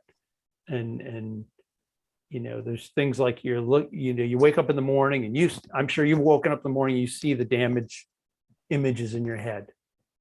You're, especially the WCM, you're out there, you're seeing it all, and you're witnessing a lot of stuff. But it's just, to let them know that they're not alone. We're feeling it. Yeah, I have my home. I didn't lose stuff. If it was 200 yards farther to the south, I would have lost my camper at the campground, but just that close, but there were campers that were damaged on the other side of the campground. So people did lose things, people that I know. And so it does touch us. And we have retired employees who live in Mayfield. We were calling them going, hey, you better, this is bad. You need to really watch this. So I don't think it's a bad thing for us to, show the empathy and to let them know that this affects everybody. It's not just them. And it's not just me, it's the office, as you know, when you have, situations like this, that it affects you. It can't. And I don't think it's a bad thing to let people know. Pat, this is Kim. I think you're so right in that risk is such a human thing, and we think about it as a science thing, but everything you're saying is, it's the science and the emotion. It's both, and you have to be fully human and present in that. Really lean into that to do this job effectively. So I love everything you're saying about that. And you mentioned having feelings that are complicated in the wake of all this and confusing, and I want to pour into that a little bit because I'm really interested to hear your feelings at this point. There have been a lot of conversations trying to reckon with the event that happened to you, and even just ask ourselves a fundamental question of, in the weather service and in the weather community, the whole weather enterprise, was this a failure again? Is this one of those times where you have a disaster and you just feel awful about, things that you did or didn't do or wonder about? Or could it have been a case of, for a December event where it was primarily nocturnal tornadoes in a place that hasn't had tornadoes in a hot minute, like it's what do you expect? What should be a positive outcome of something like this, where you have such devastating, natural hazard that goes across the landscape? And I imagine you probably have complicated feelings about all of that, because you've heard a lot of stories, what you were imparting to us earlier, of people who successfully sheltered, who fled in the night. I mean, that's a big thing for people to do. And I would just love your reflection some on those questions that our field has been reckoning with. And I'm sure that you have a really, perhaps complicated and interesting take on that. It is very complicated. First, I'll look for the couch. But it is complicated, and my story is going to be different than other people in the office. Other people's stories are, each story is going to be individual, just like each victim, person who's affected by this particular storm and this tornado. And with tornadoes, I mean, the supercell produced, I don't know how many tornadoes as it went from Arkansas into Ohio. But it's just, it's really hard right now to say. I mean, I heard a statistic today that in the path of the storm in Kentucky, someone guessed around 17,000 people in the path of the storm, in the zone. We basically had, it was almost a mile wide, its entire path. So it went 128 miles across our area, just in the Paducah area. So there's 128 square miles of damage, and that alone is hard to fathom. But I feel that we did as good as we could do. Can we do better? Yeah, I think there's ways we can improve what we're doing. There's tweaks here and there that I see, and we're going to have a regional service assessment on this. And I have a growing list of things that here's what I think we should be doing that we're not doing. And, who knows when or if any of that stuff will come true, but there's, I thought we did a good job, but still, people still perished. And you can't do anything about the loss of the property, but again, when we were out doing the damage surveys, and again, that was another thing, we had just tremendous help. We had crews come from Springfield, we had crews come from Lincoln, Illinois. I had members come in from Pleasant Hill and from Omaha to help us with the tornado rating. So we had all this help, and that was great. But it's still emotional. And I think it will be for quite some time. We are looking at bringing in counselors to the office to help, because some of us need it. And, you got to wait for everything to kind of slow down before you can bring them in. And of course, you got COVID and all this other stuff going on. But, I'm going to do everything I can to bring somebody in as a person rather than trying to do that by video. I don't think you get the same result. And so I'll be working, the management team has already talked about it. We want to bring somebody in and to just talk about it. There's just so many different things to talk about emotionally. And the other thing that complicates this is I don't have near the problems that hundreds, maybe even thousands of people are facing right now with the loss of family members, the loss of pets, the loss of no longer having a place to live, and like, I don't have any problems. Yeah, that's one of the hardest things about this for meteorologists is you don't feel justified in feeling the way you feel. I mean, you're Yes. going to have feelings of grief, of anger, of fear, whatever, however you process things. And I've gone through that and still go through that. It's like, well, who am I? What do I have to? Why am I depressed? Why am I anxious? Why am I anything? Look at I didn't go through the tornado, they did. But it can happen. I mean, and it's normal and it's okay. I mean, but it's weird. It's a weird feeling. It's like, I know exactly what you're talking about. That's it. That's it. Exactly. You hit the nail on the head. Who am I to have these feelings when, I didn't go through it? Yeah. I wasn't the one underneath it. And so that's the complex part. That's the part that, you're trying to determine, that your feelings are normal, or you hope they are, but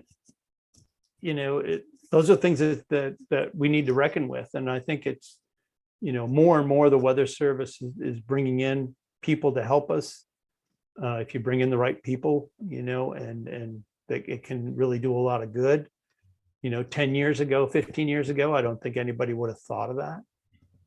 Just do your job, and now it's something that is being talked about and has been talked about. And so to me, that's a big plus on the Weather Service in the past 15 years is it's change. I mean, when I started 34 years ago, nobody would have, they would have laughed at you. We're geeky, introverted scientists. We didn't get into this to talk about our feelings and lay on couches and break out Kleenex boxes. I mean, come on. That's not, but yeah, thank God it is getting talked about more, and there's professionals. The Weather Service has a behavioral health specialist now, Dr. Valerie Gardner, who's that's actually who we're trying to bring in is Dr. Valerie. Yeah, so good stuff. I have a quick question for Rick, but first I just want to say to Pat and to Rick as well, and to everyone from the National Weather Service, I don't think folks realize that you really epitomize service in all that you do. And that, of course, is going to have an emotional toll on you. I can only imagine the things that as you're going through the event and trying to help folks, and then you're seeing the disaster unfold, and then you go and then you have to do the survey. and you see all the damage and you meet the folks who were impacted. And it's I don't think folks really truly grasp what you all do. So I want to thank you for everything that you do. I do want to ask real quick, Rick, you were talking, and Pat mentioned too about the assessment. Can you talk, Rick, a little bit about what an assessment means from the National Weather Service? And is that something that just occurs when we have a bigger event, or when do you guys hoist an assessment? Well, I guess there's different levels of assessment. And Kim's been involved directly, and I've never been involved in one, but I've been on the receiving end of one, not on the team member end of one. But the National Service Assessment will be organized by headquarters, and it's typically for a big, the April 27th, 2011 event, the May 2013 tornadoes, the Joplin, the big national scale events like that will typically have a national team.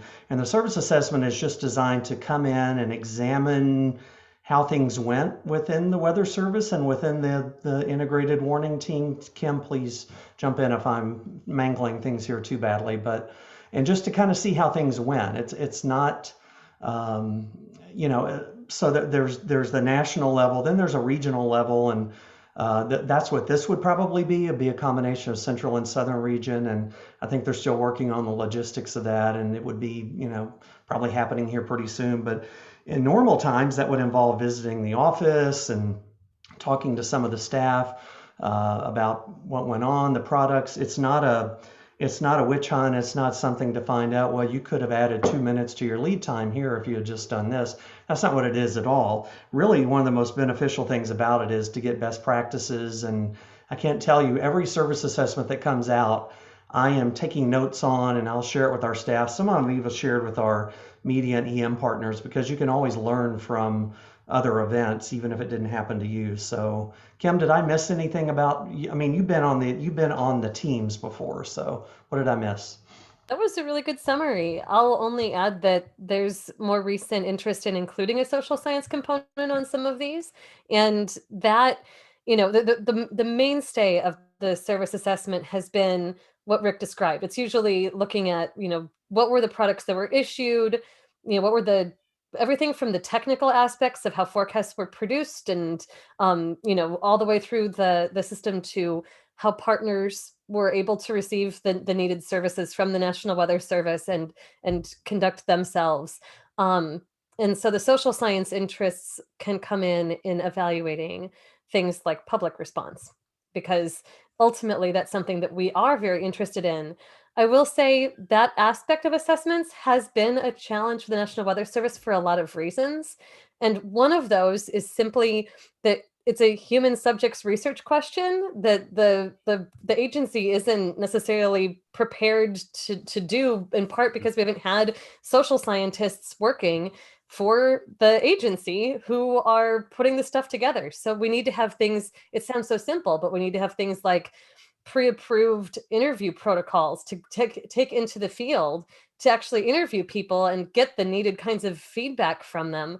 In the service assessment that I was a part of for Harvey, that was one of our biggest challenges. Was we had to take some really strange, they had some questions that were approved that were like, customer satisfaction survey stuff. And we had to figure out a way to ask about this really complicated multi-hazard, event, and try to suss out, the questions they wanted us to address were things like, did people know how to respond to the tornado warnings when there was also a concomitant flood threat? And we have these how satisfied were you with the Weather Service products? We that you're trying to get a very fine answer from a very blunt tool. So some of the things that I've been working on with the Weather Service to get some of these instruments approved by OMB are going to be enormously helpful for endeavors like this. These are then instruments then that we could take into the field for events like what just happened to Pat. So that's the only thing I'll add is we're trying to get that component in.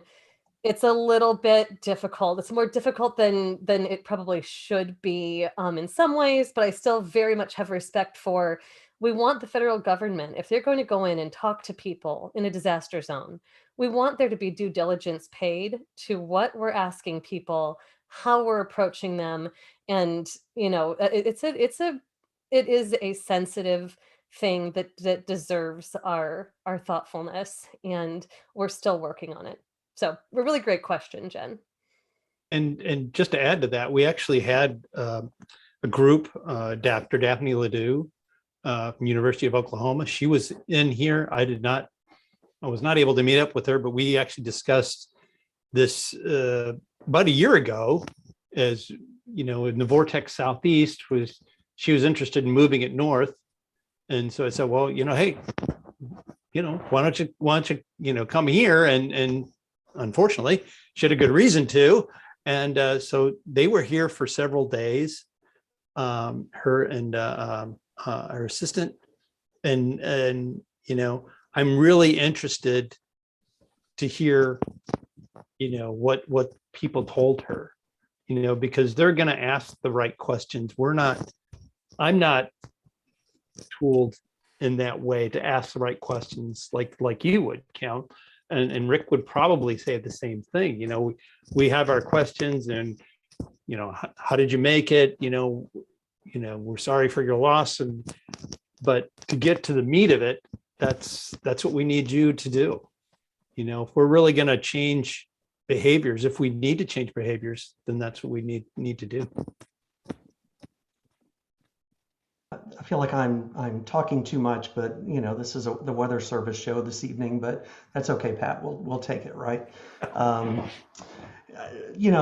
event, you went through the event, and often one of the most stressful part, a stressful part of the event that just seems to never end, is the survey part. You alluded to it earlier. Yeah. And it's hard enough to do surveys, the physical challenges, the muddy roads, everything you got to do a survey. And we've had people calling our office while debris is still falling out of the air, wanting the rating, while the tornado is still happening, basically. And people want that number, and you guys, just like lots of offices, face a lot of scrutiny and a lot of impatience with the rating. Can you talk a little bit about that? How did the staff feel about that? Was the staff insulated from that very much? Probably not with social media, but and I know you guys had a lot of help with the survey. You had some Andy Bailey and Brian Smith and others came over to help, and talk a little bit about just the event after the event with the damage survey stuff, I'll call it. Yeah, stuff. It is a lot of stuff. I think I've been more isolated from the criticism than others. I get the emails that come in, and so but because you're working 12, 15-hour days, you're not spending a whole lot of time on social media. So I know there's a lot of critiques and criticisms about, everybody wants that rating. People want an EF5.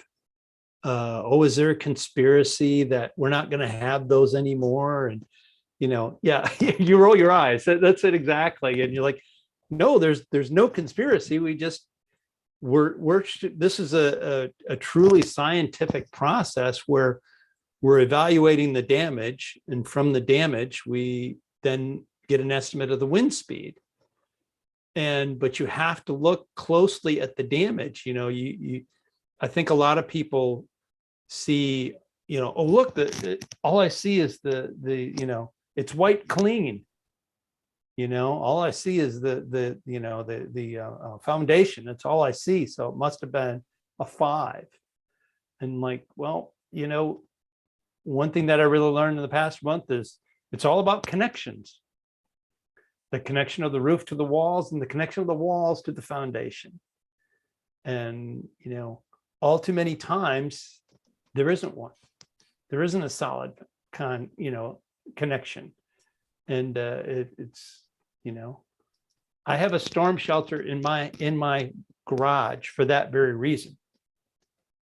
Because I know the connections are not great in the house that I live in. And a funny story to that was a couple of years ago, I actually got into the storm shelter for the first time in my life. And I go, well, what do we do? And my wife goes, well, we do this. She goes, you're never here. You're at work all the time.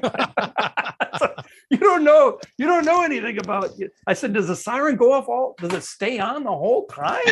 She goes, yes, it does. So like, okay, well, I'm not here. So, it's important to, have that stuff. But it's all about connections and how buildings are made. And it's pretty amazing how buildings are made. And it's unfortunate the number of people that don't have insurance on their homes or campers or whatever, cars that are tossed around like toys. So it's there's a lot that goes into it, and everybody just thinks, well, look at the ground scour there. It's like, well, okay, that's pretty neat, and but it's in the middle of a field. So what does that mean? Just because you have a scour in the ground. Well, that's an EF5. It was in this other survey. Well, if you looked at the other survey also had a home next to it that was completely leveled. So you can use things like ground scouring as a tool to help you determine the assessment for something nearby, kind of move you up and down the scale. But just ground scouring by itself is not, how did it get there? Where there is debris, helping to scour that out, and how much of that's runoff from the heavy rain? There's a lot of questions that I've learned about, and like I was dealing with it most of the day today. I'm still, it's still there. We had a great team in Central Region. We have the quick response team. I don't know if you have that in Southern Region. You do? Okay, that's good. And so, yeah, we brought in Brian Smith, who worked for Fujita. I'm pretty much going to trust what he says, and he listens to Tim Marshall, who was also here. So we also had engineers from the University of Illinois flying drones, and there's more engineers here than I probably even knew that are looking at this damage. And so when we decided upon the rating and the maximum winds, you say, well, we can always go up if we find something that's going to put us in that direction, but it's got to be, this has got to be done right. This is a historic event, and so it's got to be scientifically accurate. I don't want to retire and 20 years later somebody come back and say, well, boy, did they screw that up. Which they might do anyway. But speaking from experience, you can go the other way, you can go down, but it's not pleasant. I wouldn't recommend it. No. Well, that's we have learned. We have learned from that it's easier to go up than to go down. And so, that's what we're, those are just things you deal with, and you just try to be as polite as possible and point them. It's like, well, here's what we have. Here's what we're dealing with. We actually thought, I'm sure that in about 6 months, I've already talked with Christine, our WCM, is we need to have a webinar that talks about storm damage. So we don't want to do it now. You wait 6 months and, put on a virtual learning about this, and why do we have those things, and why did we do what we did? Are you talking about for the public? Yeah, for the public, but it's also good, I think, for some of the staff, why we made some of the decisions that we made. That would be sooner. We'll talk about that this month. But for the public, it would be good to go and talk about, here's why we decided on some of the things we did. You're not going to be able to answer every question because you haven't visited every home. It's impossible. You can't look at every tree. Well, thank you, Pat, for all of the great insights of everything that you went through in that event and that you're still going through from it. I want to ask you a quick question about something your office has done a little bit more recently. You guys have just been a flurry of activity the last couple of weeks. Don't say flurries. We're expecting snow. Yeah, been a flurry of activity. So I have a graduate student on my team Joseph Trujillo, he does a lot of the work on, Spanish translation stuff, was working with the Weather Service very closely. And he was really excited to see this tweet from your office about the cold weather safety and preparation, and it's in Spanish. And it was the first time he'd seen something like that, I think, from your office, especially in particular. And he was really excited and impressed. And we were just really curious to know a little bit more about that. Is that something that you guys have just started up? You got a big smile when I brought that up. So tell us about that. Well, because it was discussed today. We talked about it at a morning briefing that, the forecaster who put it out, had seen that this has been used elsewhere. And so, he felt comfortable sending it out. And a lot of what we do, and in the Central Region Roadmap, it's, talking about underserved communities. And this is obviously one of them, is the Spanish speaking community. There's a lot of people around, in this area, migrant farm workers, what have you, that, need this information. And I would like to see things go farther. I don't look at this as being something that we're going to do all the time, because we don't have those tools. Are those tools available? We all get those, the tweets of the tornado warnings. It's got the little red polygon. It tells you what when are those going to be available in Spanish nationwide? It's just a question. I'm not saying that it has to be done right now, obviously, but, is that something that Joseph is looking at? Do you know? The standardization of some of these things? Yeah. That there are a lot of different product suites. I mean, we have so many different kinds of products that go out in so many different ways. I think what you're asking is a set of questions that he, as I understand it, is kind of getting bombarded with, with some of this. But, as much as you don't feel maybe that you were empowered in the creation of this particular product by any sort of template, I think one of the things that he was so pleased by was, okay, maybe it's not something that a native Spanish speaker would have produced, if it was like a completely Spanish staffed weather service, but it's completely comprehensible. And that in of itself is an act of, compassion for those people, of service. And, we get so bound up in perfect sometimes, I think. Let's not let perfect be the enemy of good. And so just making some efforts forward and thinking about that, I think is wonderful. We didn't make the graphic. Okay. We used it. It was from another office somewhere. And it might've been from last winter, when you had the February cold snap. So this forecaster had seen it before.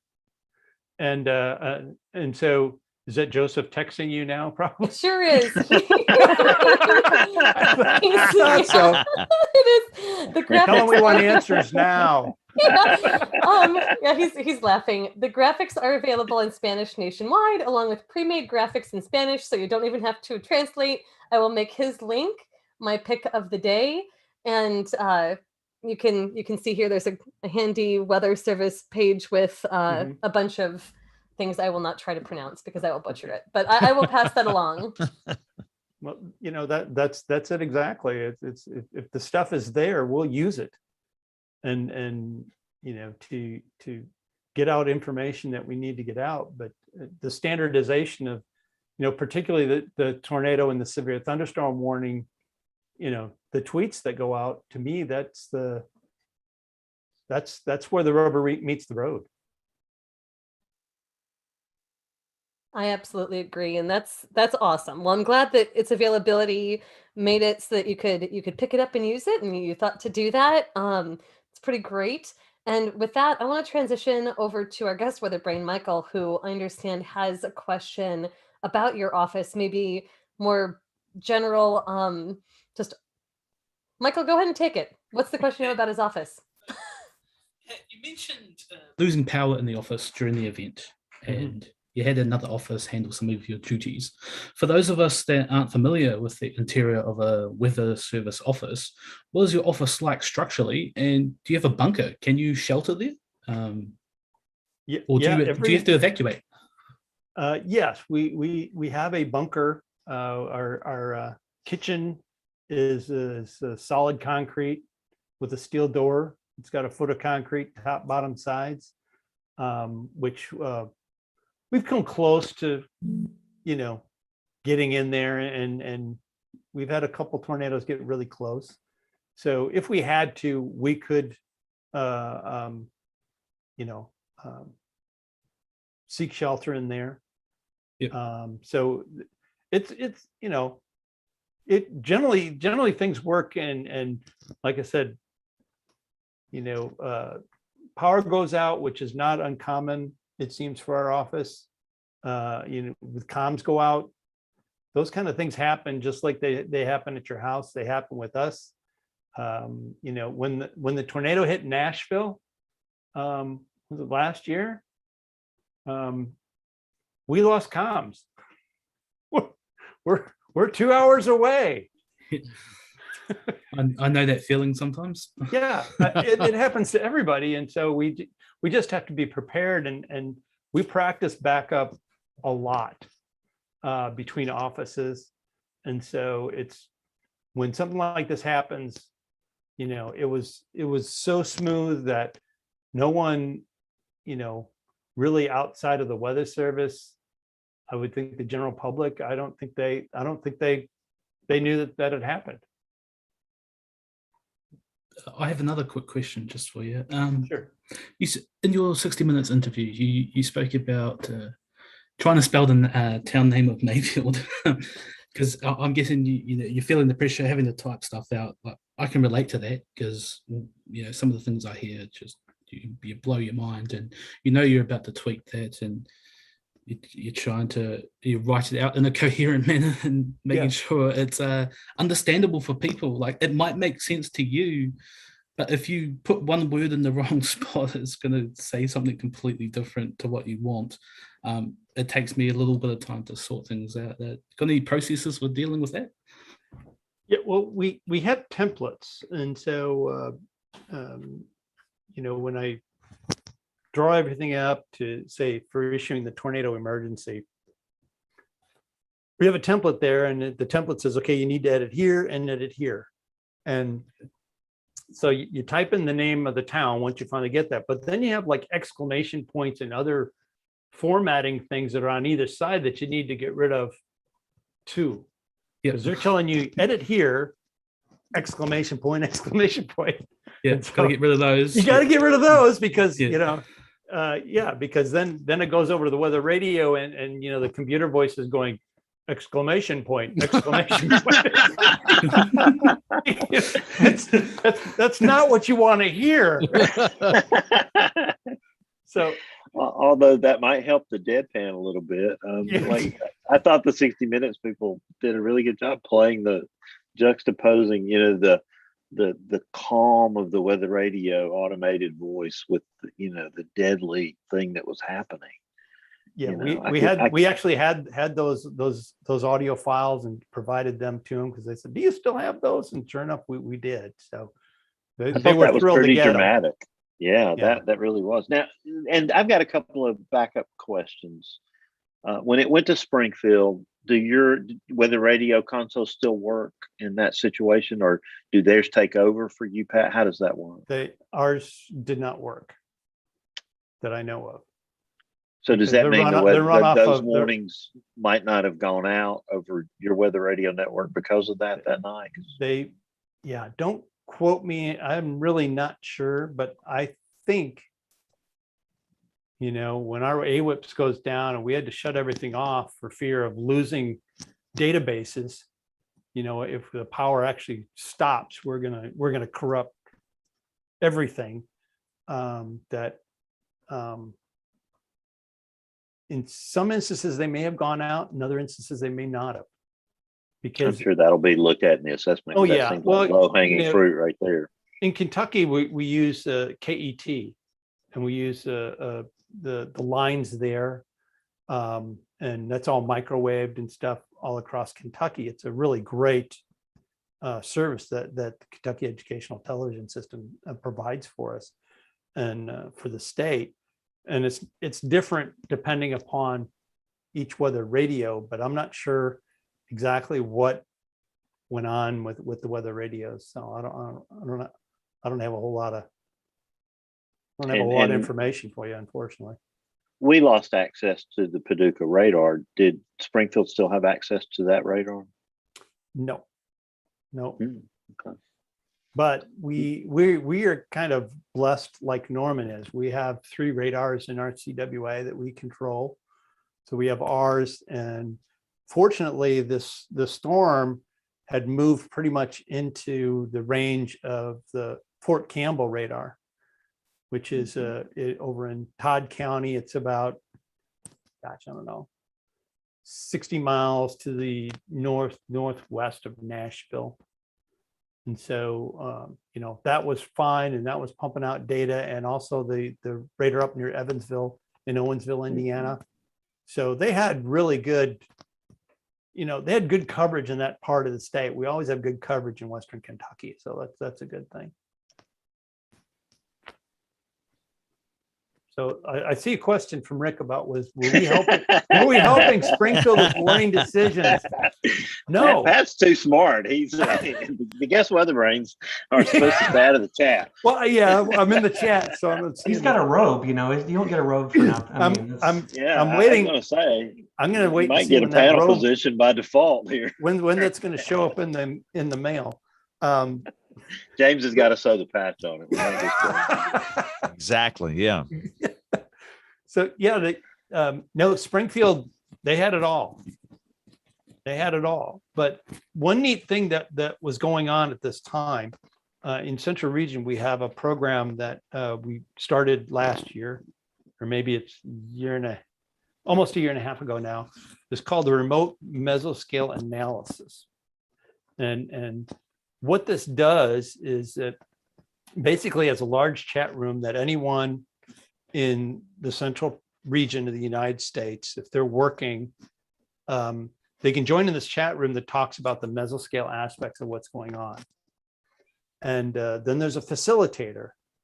And in this case, the facilitator, I believe, was Keith Sherburne up in Rapid City, I'm pretty sure. And so they're feeding information to our office about the mesoscale. We're looking at it too, but it's the power of the crowd. Mm-hmm. Okay. So you have all these people that they're all looking at this data anyway, but what do they see in it that can help the forecasters? And so it's a two-way thing, because people are learning about the mesoscale, which is something that we're really emphasizing in Central Region. And I know that's being emphasized in Southern Region too, is learning more about the mesoscale. Well, it's the best way to learn about it is to get your hands in it. And here, anybody can join into this chat room in the Weather Service. It's internal. And then that information can be fed to the offices in need. So we actually requested 1 or 2 days before that, this chat room be opened, because I think we did it a dozen times last year, and we are now expanding,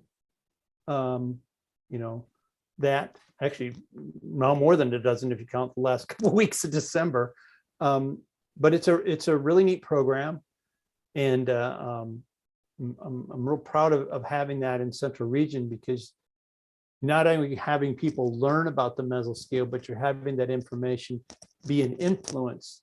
And so some of the decisions that are being made at Paducah and the other office, and the mesoscale information that I'm getting from Chris, who was a mesoscale forecaster, he's in that chat room, and he's getting chats from Keith and maybe others. And so actually the entire Central Region, or a good part of it, had an influence on that event. So it wasn't just our office. It's a team sport. Well, that's really exciting, because people all over the country, like you say, are interested in or watching this event. Forecasters and other weather service offices provide incredible insight, kind of above the fog of the battle. Mm-hmm. That's really exciting. I'm glad to hear you say that. Was there anything else about the meso that you wanted to talk about, or was that, you mentioned that at the beginning, Pat, was that what you wanted to talk about? That was the main thing, was that the input was not just from our office, and the same thing was going on at Springfield. So they're going to, you know, they're pulling in that information too. So productive. Rick has the line of the night so far. Rick, I think you So got Pat, what you're describing is essentially a productive version of what goes on Weather Twitter for every event. Yeah, essentially it is. It's to me, it's the power of the crowd, but it's the learning part that to me is most important, because you're creating the future generation of mesoscale specialists by doing this, because they're in it in real time, and who knows how many people were in that chat room. I don't think we can really know. I think in the chat room alone there's over 300, but those are people that are registered. I don't know how many were actually in that day, but it's all recorded, and I'm sure it'll be pulled out in the service assessments. So it's a really neat program, and you know, we're looking to expand. We're going to bring in more of our facilitators and make sure they're trained, and they, you know, it all kind of blossomed out of work done at the OPG in Kansas City, the Operations Proving Ground, and discussions, and this is one of the things we came up with. Well, I know that I was so looking forward to the 60 Minutes interview, Pat, just to see you, because you've been a good friend for so long. But I just thought your demeanor was superb in that interview, and I just had this double take when you called it the Beast. I just thought that's what this storm will always be known as to me, and that's probably way better than any other name anybody else has come up with. The quad state supercell or whatever it is. The Beast is what it will always be in my mind. You know, and that's to me, that's what it was, and that's what we were looking at. Was just, you know, it's a beast of a storm coming at us. We got to be ready, and you know, we were. So that's it Great worked out job. well. Watching you every minute of the night that night, from the beginning, from 8 o'clock that morning, and just thought you protect all three of our hotels in Kentucky, and I appreciate that. Well, we're happy to do so, and you know, feedback is always good. We want to know when we're doing good, and when we're, you know, we hear a lot when we're not doing good. So it's nice to hear. We really appreciate it. So Pat, if you could wave a magic wand and go back to the morning of December 10th, would you do anything differently?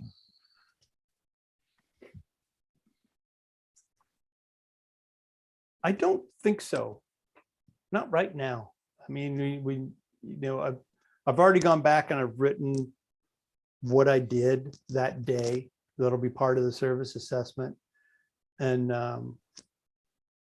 I don't think there's too much I would have done differently right now, but I'm sure as I look back, you know, the months go on, you'll come back, oh, I should have done this or should have done that. And but right now, no, I don't have that feeling. And I feel, where's Rick? I feel kind of guilty that I feel that way. No. There's no right or wrong answer here. That's a good answer. So the next question is, what do you want people in the weather enterprise to learn from this event that you experienced? Because you've been through something that most people will never go through. What do we need to learn from it? I think a lot of it is stay the course. You know, you talk about it on TV, you know, we all talk about it. What about, you know, being in the interior room on the lowest floor? You got a storm shelter, go to it. You got a basement, go to it. You know, those were the things, it's the stuff that we've talked about for 20, 30 years that saved so many lives. And so, yeah, we need to get better, but what it proves to me is the course that we've been on has not gone, you know, it hasn't been futile. I don't know if that's the right word to use, but it, you know, it's paying off. And if we can just add to that, add a few more things, that to me is the lesson, is that, you know, we've been messaging pretty good. And that's the whole weather enterprise. It's not just the weather service, it's you. It's, you know, every time you get on TV and you talk about that, and the other broadcasters do the same thing. I mean, without the team, this is nothing. We could have issued all the warnings we want. If there's not broadcasters jumping on TV, it's nothing. It doesn't mean as much because we're not reaching the people that you can. I've said this before. I believe that everything that happens to a person, every experience, cumulative, good, bad, everything that happens will lead them to a day or two in their career that defines them. Would you consider this one of your defining days in your career? Yes. And I hope I don't would you agree with that statement? Yeah. Would you agree with that statement that all of the things that have happened to you over the years have led you up to that one day? It makes you the person that you are. It's just like every other event in your life, whether it's weather or not. I mean, like earlier, I think I made the joke that, you know, I thought the 2009 ice storm, I thought that was my event, you know, that affected all of Western Kentucky and many other parts of the country. You know, that was catastrophic for here. It was like 100-mile wide EF1. It took down every tree, power line. You know, some people didn't have power for months. I thought that was the event. And then this comes and you know, this is the event, because that one changed my life, but this one's changing it even more, I think. And that one took me in a direction. This one's taking me in a slightly different direction. But no, I believe so. I believe each person has an event that kind of defines it.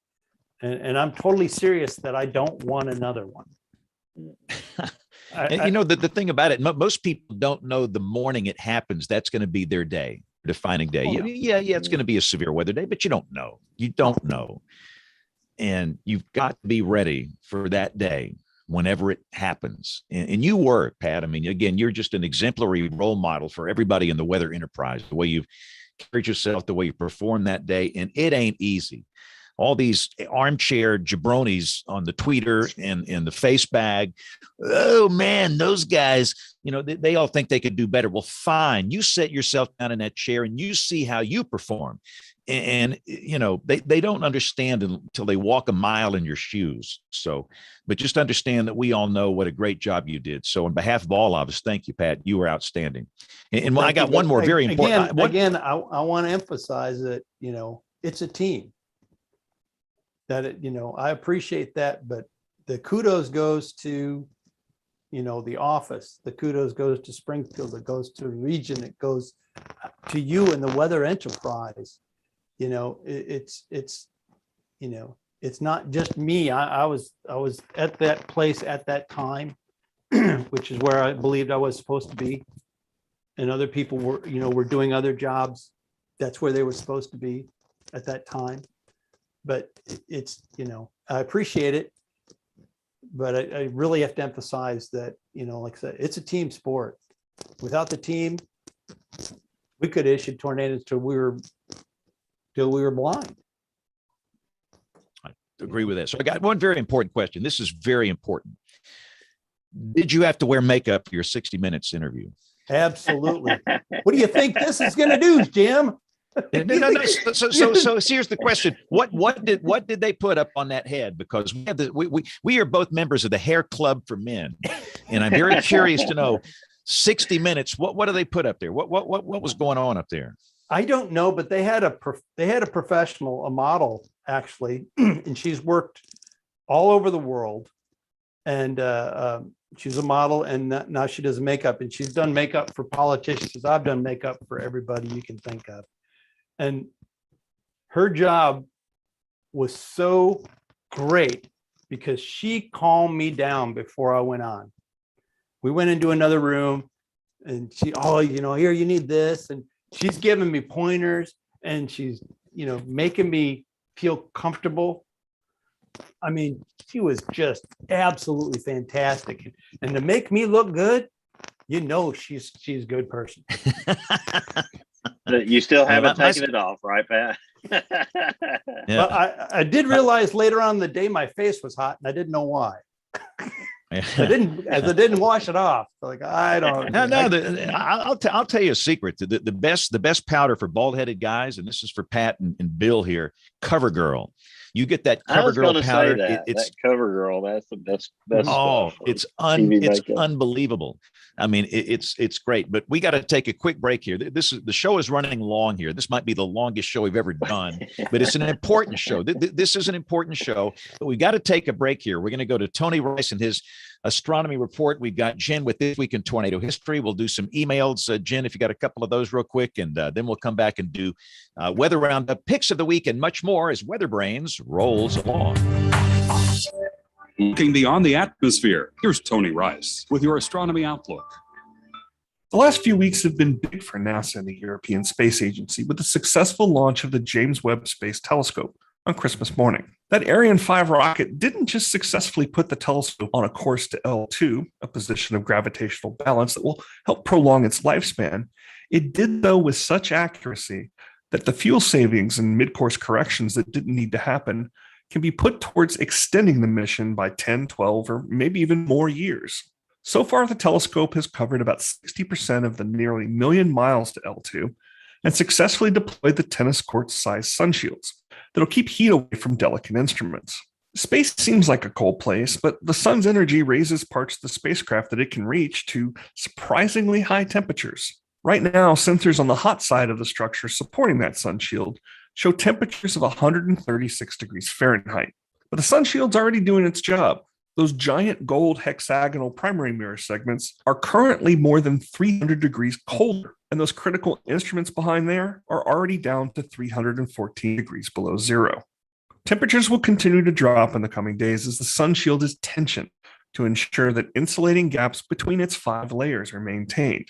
Ultimately, engineers are aiming for negative 370 degrees on the cold side to ensure those instruments can detect the faintest of infrared light coming from the first stars and galaxies after the Big Bang. You can follow the James Webb Space Telescope's progress on jwst.nasa.gov. Click on the Where's Webb button. Elsewhere in the sky, look for a sliver of moon Tuesday evening after dusk on the southwestern horizon. Just to the right, you'll find Saturn, above that, Jupiter, and just below, Mercury. You won't see Venus for a couple of weeks, though, as it passes between the Earth and Sun. That's your astronomy outlook. Follow me at RTP Hokie for more spacey stuff like this. This week in tornado history, 6 tornadoes were produced during the late afternoon and early evening time of January 7th, 1989. The most significant tornado of the day hit the small town of Allendale, Illinois, in Wabash County. For the storm data narrative from January 1989, quote, much of the town was obliterated. The tornado developed about 4 miles southwest of Allendale, or about 1 mile northwest of Patton. It moved to the northeast through town and into the rural areas of Wabash County. It then crossed the Wabash River into Indiana, moving into Knox County. The population of Allendale at the time was about 600 people. 10 businesses, 47 homes, and 54 vehicles were destroyed. 4 houses were completely swept away from their foundations at the far southwestern corner of town. Residences over a roughly 7-block area on top of a hill in the main part of town were leveled. City Hall on the north side of Main Street lost most of its walls. An occupied mobile home southwest of the post office was flipped onto an automobile and then onto a second occupied mobile home. All of the occupants survived. There were no fatalities during this tornado event and 44 injuries. The rating given was F4. It was found later during an aerial survey of the damage that the tornado left a number of swath marks in farm fields just prior to entering the town, indication that this devastating tornado was composed of multiple suction vortices. Read more about this event and hundreds more at tornadotalk.com. Calling all weather enthusiasts. Join the American Meteorological Society by becoming a member of the band at amsweatherband.org. As an AMS Weatherband member, you'll get to go behind the scenes with the scientists of the American Meteorological Society, whose members have been at the forefront of weather, water, and climate research for over 100 years. You'll learn about the very latest research from the scientists who are actually doing it. What's more, you'll become a part of a passionate online community of weather enthusiasts. Get access to exclusive videos, webinars, and other fun content, and support the science you love. Learn more and join the band today at amsweatherband.org. All right, time now to dive into the good old email inbox and let's see if anything is in there. Letters. We get letters. We get stacks and stacks of letters. We have a lot of email. I'm going to get to a couple. Back in November, actually, we had an email from John Cameron, who worked for 20 years in the Lawton, Wichita Falls market. He had a comment about when we had Bill Curtis on, which we thoroughly enjoyed that show. But he was born in Topeka in 1972, and this was 6 years after his parents survived the tornado that ravaged the city. And so he just wrote us about how his mother would recount that terrifying day of the Topeka tornado and echo Bill Curtis's urgent plea for action. And then he wondered, as a weather communicator, how would he compose himself if a large violent tornado took aim on a large population center in his market and would say, for God's sake, take cover, which is what Bill Curtis did that day. And so his last sentence here, I'll end by saying, I think Bill Curtis represents the anchor man and perhaps even journalism in its purest form. His voice is the voice of TV's greatest generation, if only our current generation would aspire to that greatness. And I'll tell you, I think there are some in this current generation that are really trying to do so. I've met several of them that are moving in that direction. And then we also had an email back in November from Lon Curtis, no relation that I'm aware of to Bill Curtis, but our friend Lon, who I really hope we can get to come back on the show sometime, was really inspired by our religious show. And we just wanted to pass along to us that he really respected the religious issues inherent in violent storms and the deaths related to them. In my humble opinion, this is one of the best WeatherBrains shows that I've watched. So that really meant a lot to us. We're hoping to do some follow-ups on that in the future. And we had an interesting question from Aaron Tanner. This is on December 20th. On last week's show, you all discussed the number of tornado shelters that will likely be sold in the coming months in Western Kentucky, the Missouri Boot Hill, and Northwest Tennessee. And he brings up the active New Madrid fault line. Do you think the number of tornado shelters might be tempered a bit due to fears of being crushed underground in an earthquake? Can an above ground tornado shelter withstand a substantial earthquake? I've never thought of that. Any thoughts on that? It's a great I think if both events occur at the same time, it's like Kim always says when she runs out into the field and runs these people say, it was just my time. Yeah, I guess I've never thought of that before. So I don't know. Anyway, something to think about. Hopefully not. I mean, hopefully folks will still prepare regardless. That would not be the happening at the exact same time, but that you prepare for the tornado and follow the advice there. And then the last thing I wanted to bring up here, Chris Bovitz wrote for a idea for a show, and I think we have this on the books, right, Bill? It's for covering in detail sexual harassment of people in the weather business. And we had an interesting back and forth on email about some of the experiences that some of us have had. And I think that's led to a show, right, Bill, in the future? Yes, I think February 28th. I'll look in just a second. I think that's the date we've set aside for that. Yeah, I think that'll be a very powerful show and probably a difficult show as well, but I think it's very, very needed. So Chris, thank you for that suggestion. Folks, if you have more suggestions or comments or anything about our past shows, please send us an email at weatherbrains.com. And the newsletter gets back with it this week. So go to our website so you can sign up for our newsletter. We have some great stuff talking about the shows coming up, the shows of the past, great articles, and some fun stuff from us. So sign up for our weekly newsletter. We got to get Taylor Serralo on that show. Our morning meteorologist, Bill, is a guest panelist. She'll provide some very interesting insight to that topic, which is very real and it's a big issue and it needs to be talked about. It's not comfortable for anybody to talk about it, but we need to do that. And by the way, Jenna, I have a reminder on my reminders to write an article for the WeatherBrains newsletter January 5th, January 15th. So it is in my reminder. So I will not forget to do that.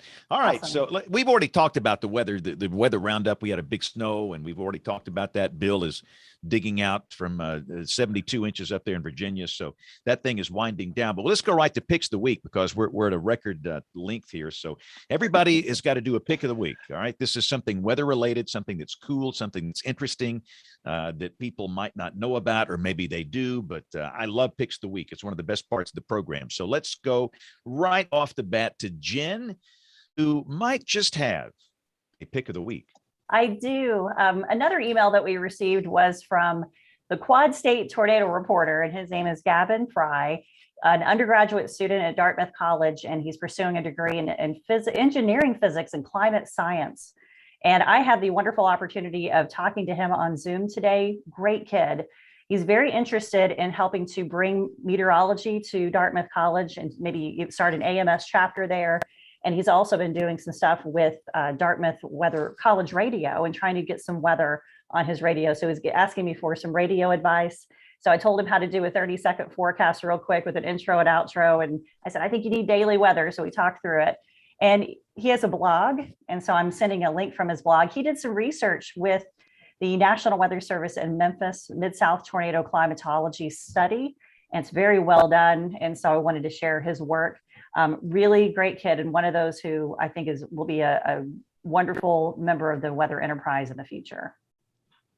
Good deal. So that's a great pick, Jen. Thank you. And really quickly, my pick, it's the SPT, the Snow Band Probability Tracker, that is on the WPC site. Have you guys seen this? It's very interesting. I really was not aware of this, and it was very helpful in this recent event, and I think it's going to be very helpful in events going forward. I was hoping that Neil would be on the show to talk about the modeling behind this, but it involves ensemble model output, and it shows where these heavier snow bands get set up, and it's really interesting. So anyway, the link to that will be up on the website, weatherbrains.com. Troy, what have you got for us this week? Go. No link or anything to talk about, but this is something that actually came up pre-Christmas on the show, and when we had Louis here, when we were saying congratulations to him on his retirement.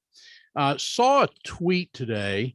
I know who it's from, but anyway, there was a tweet out there today that I believe, and Pat and maybe Rick have seen this, but that there's a new bid effective today for 20 to 30 positions in the National Weather Service. That poked up today, and you know, my concern is with and I'm just mentioning this, I mean, with the expertise that we lost. Gary Woodall retired.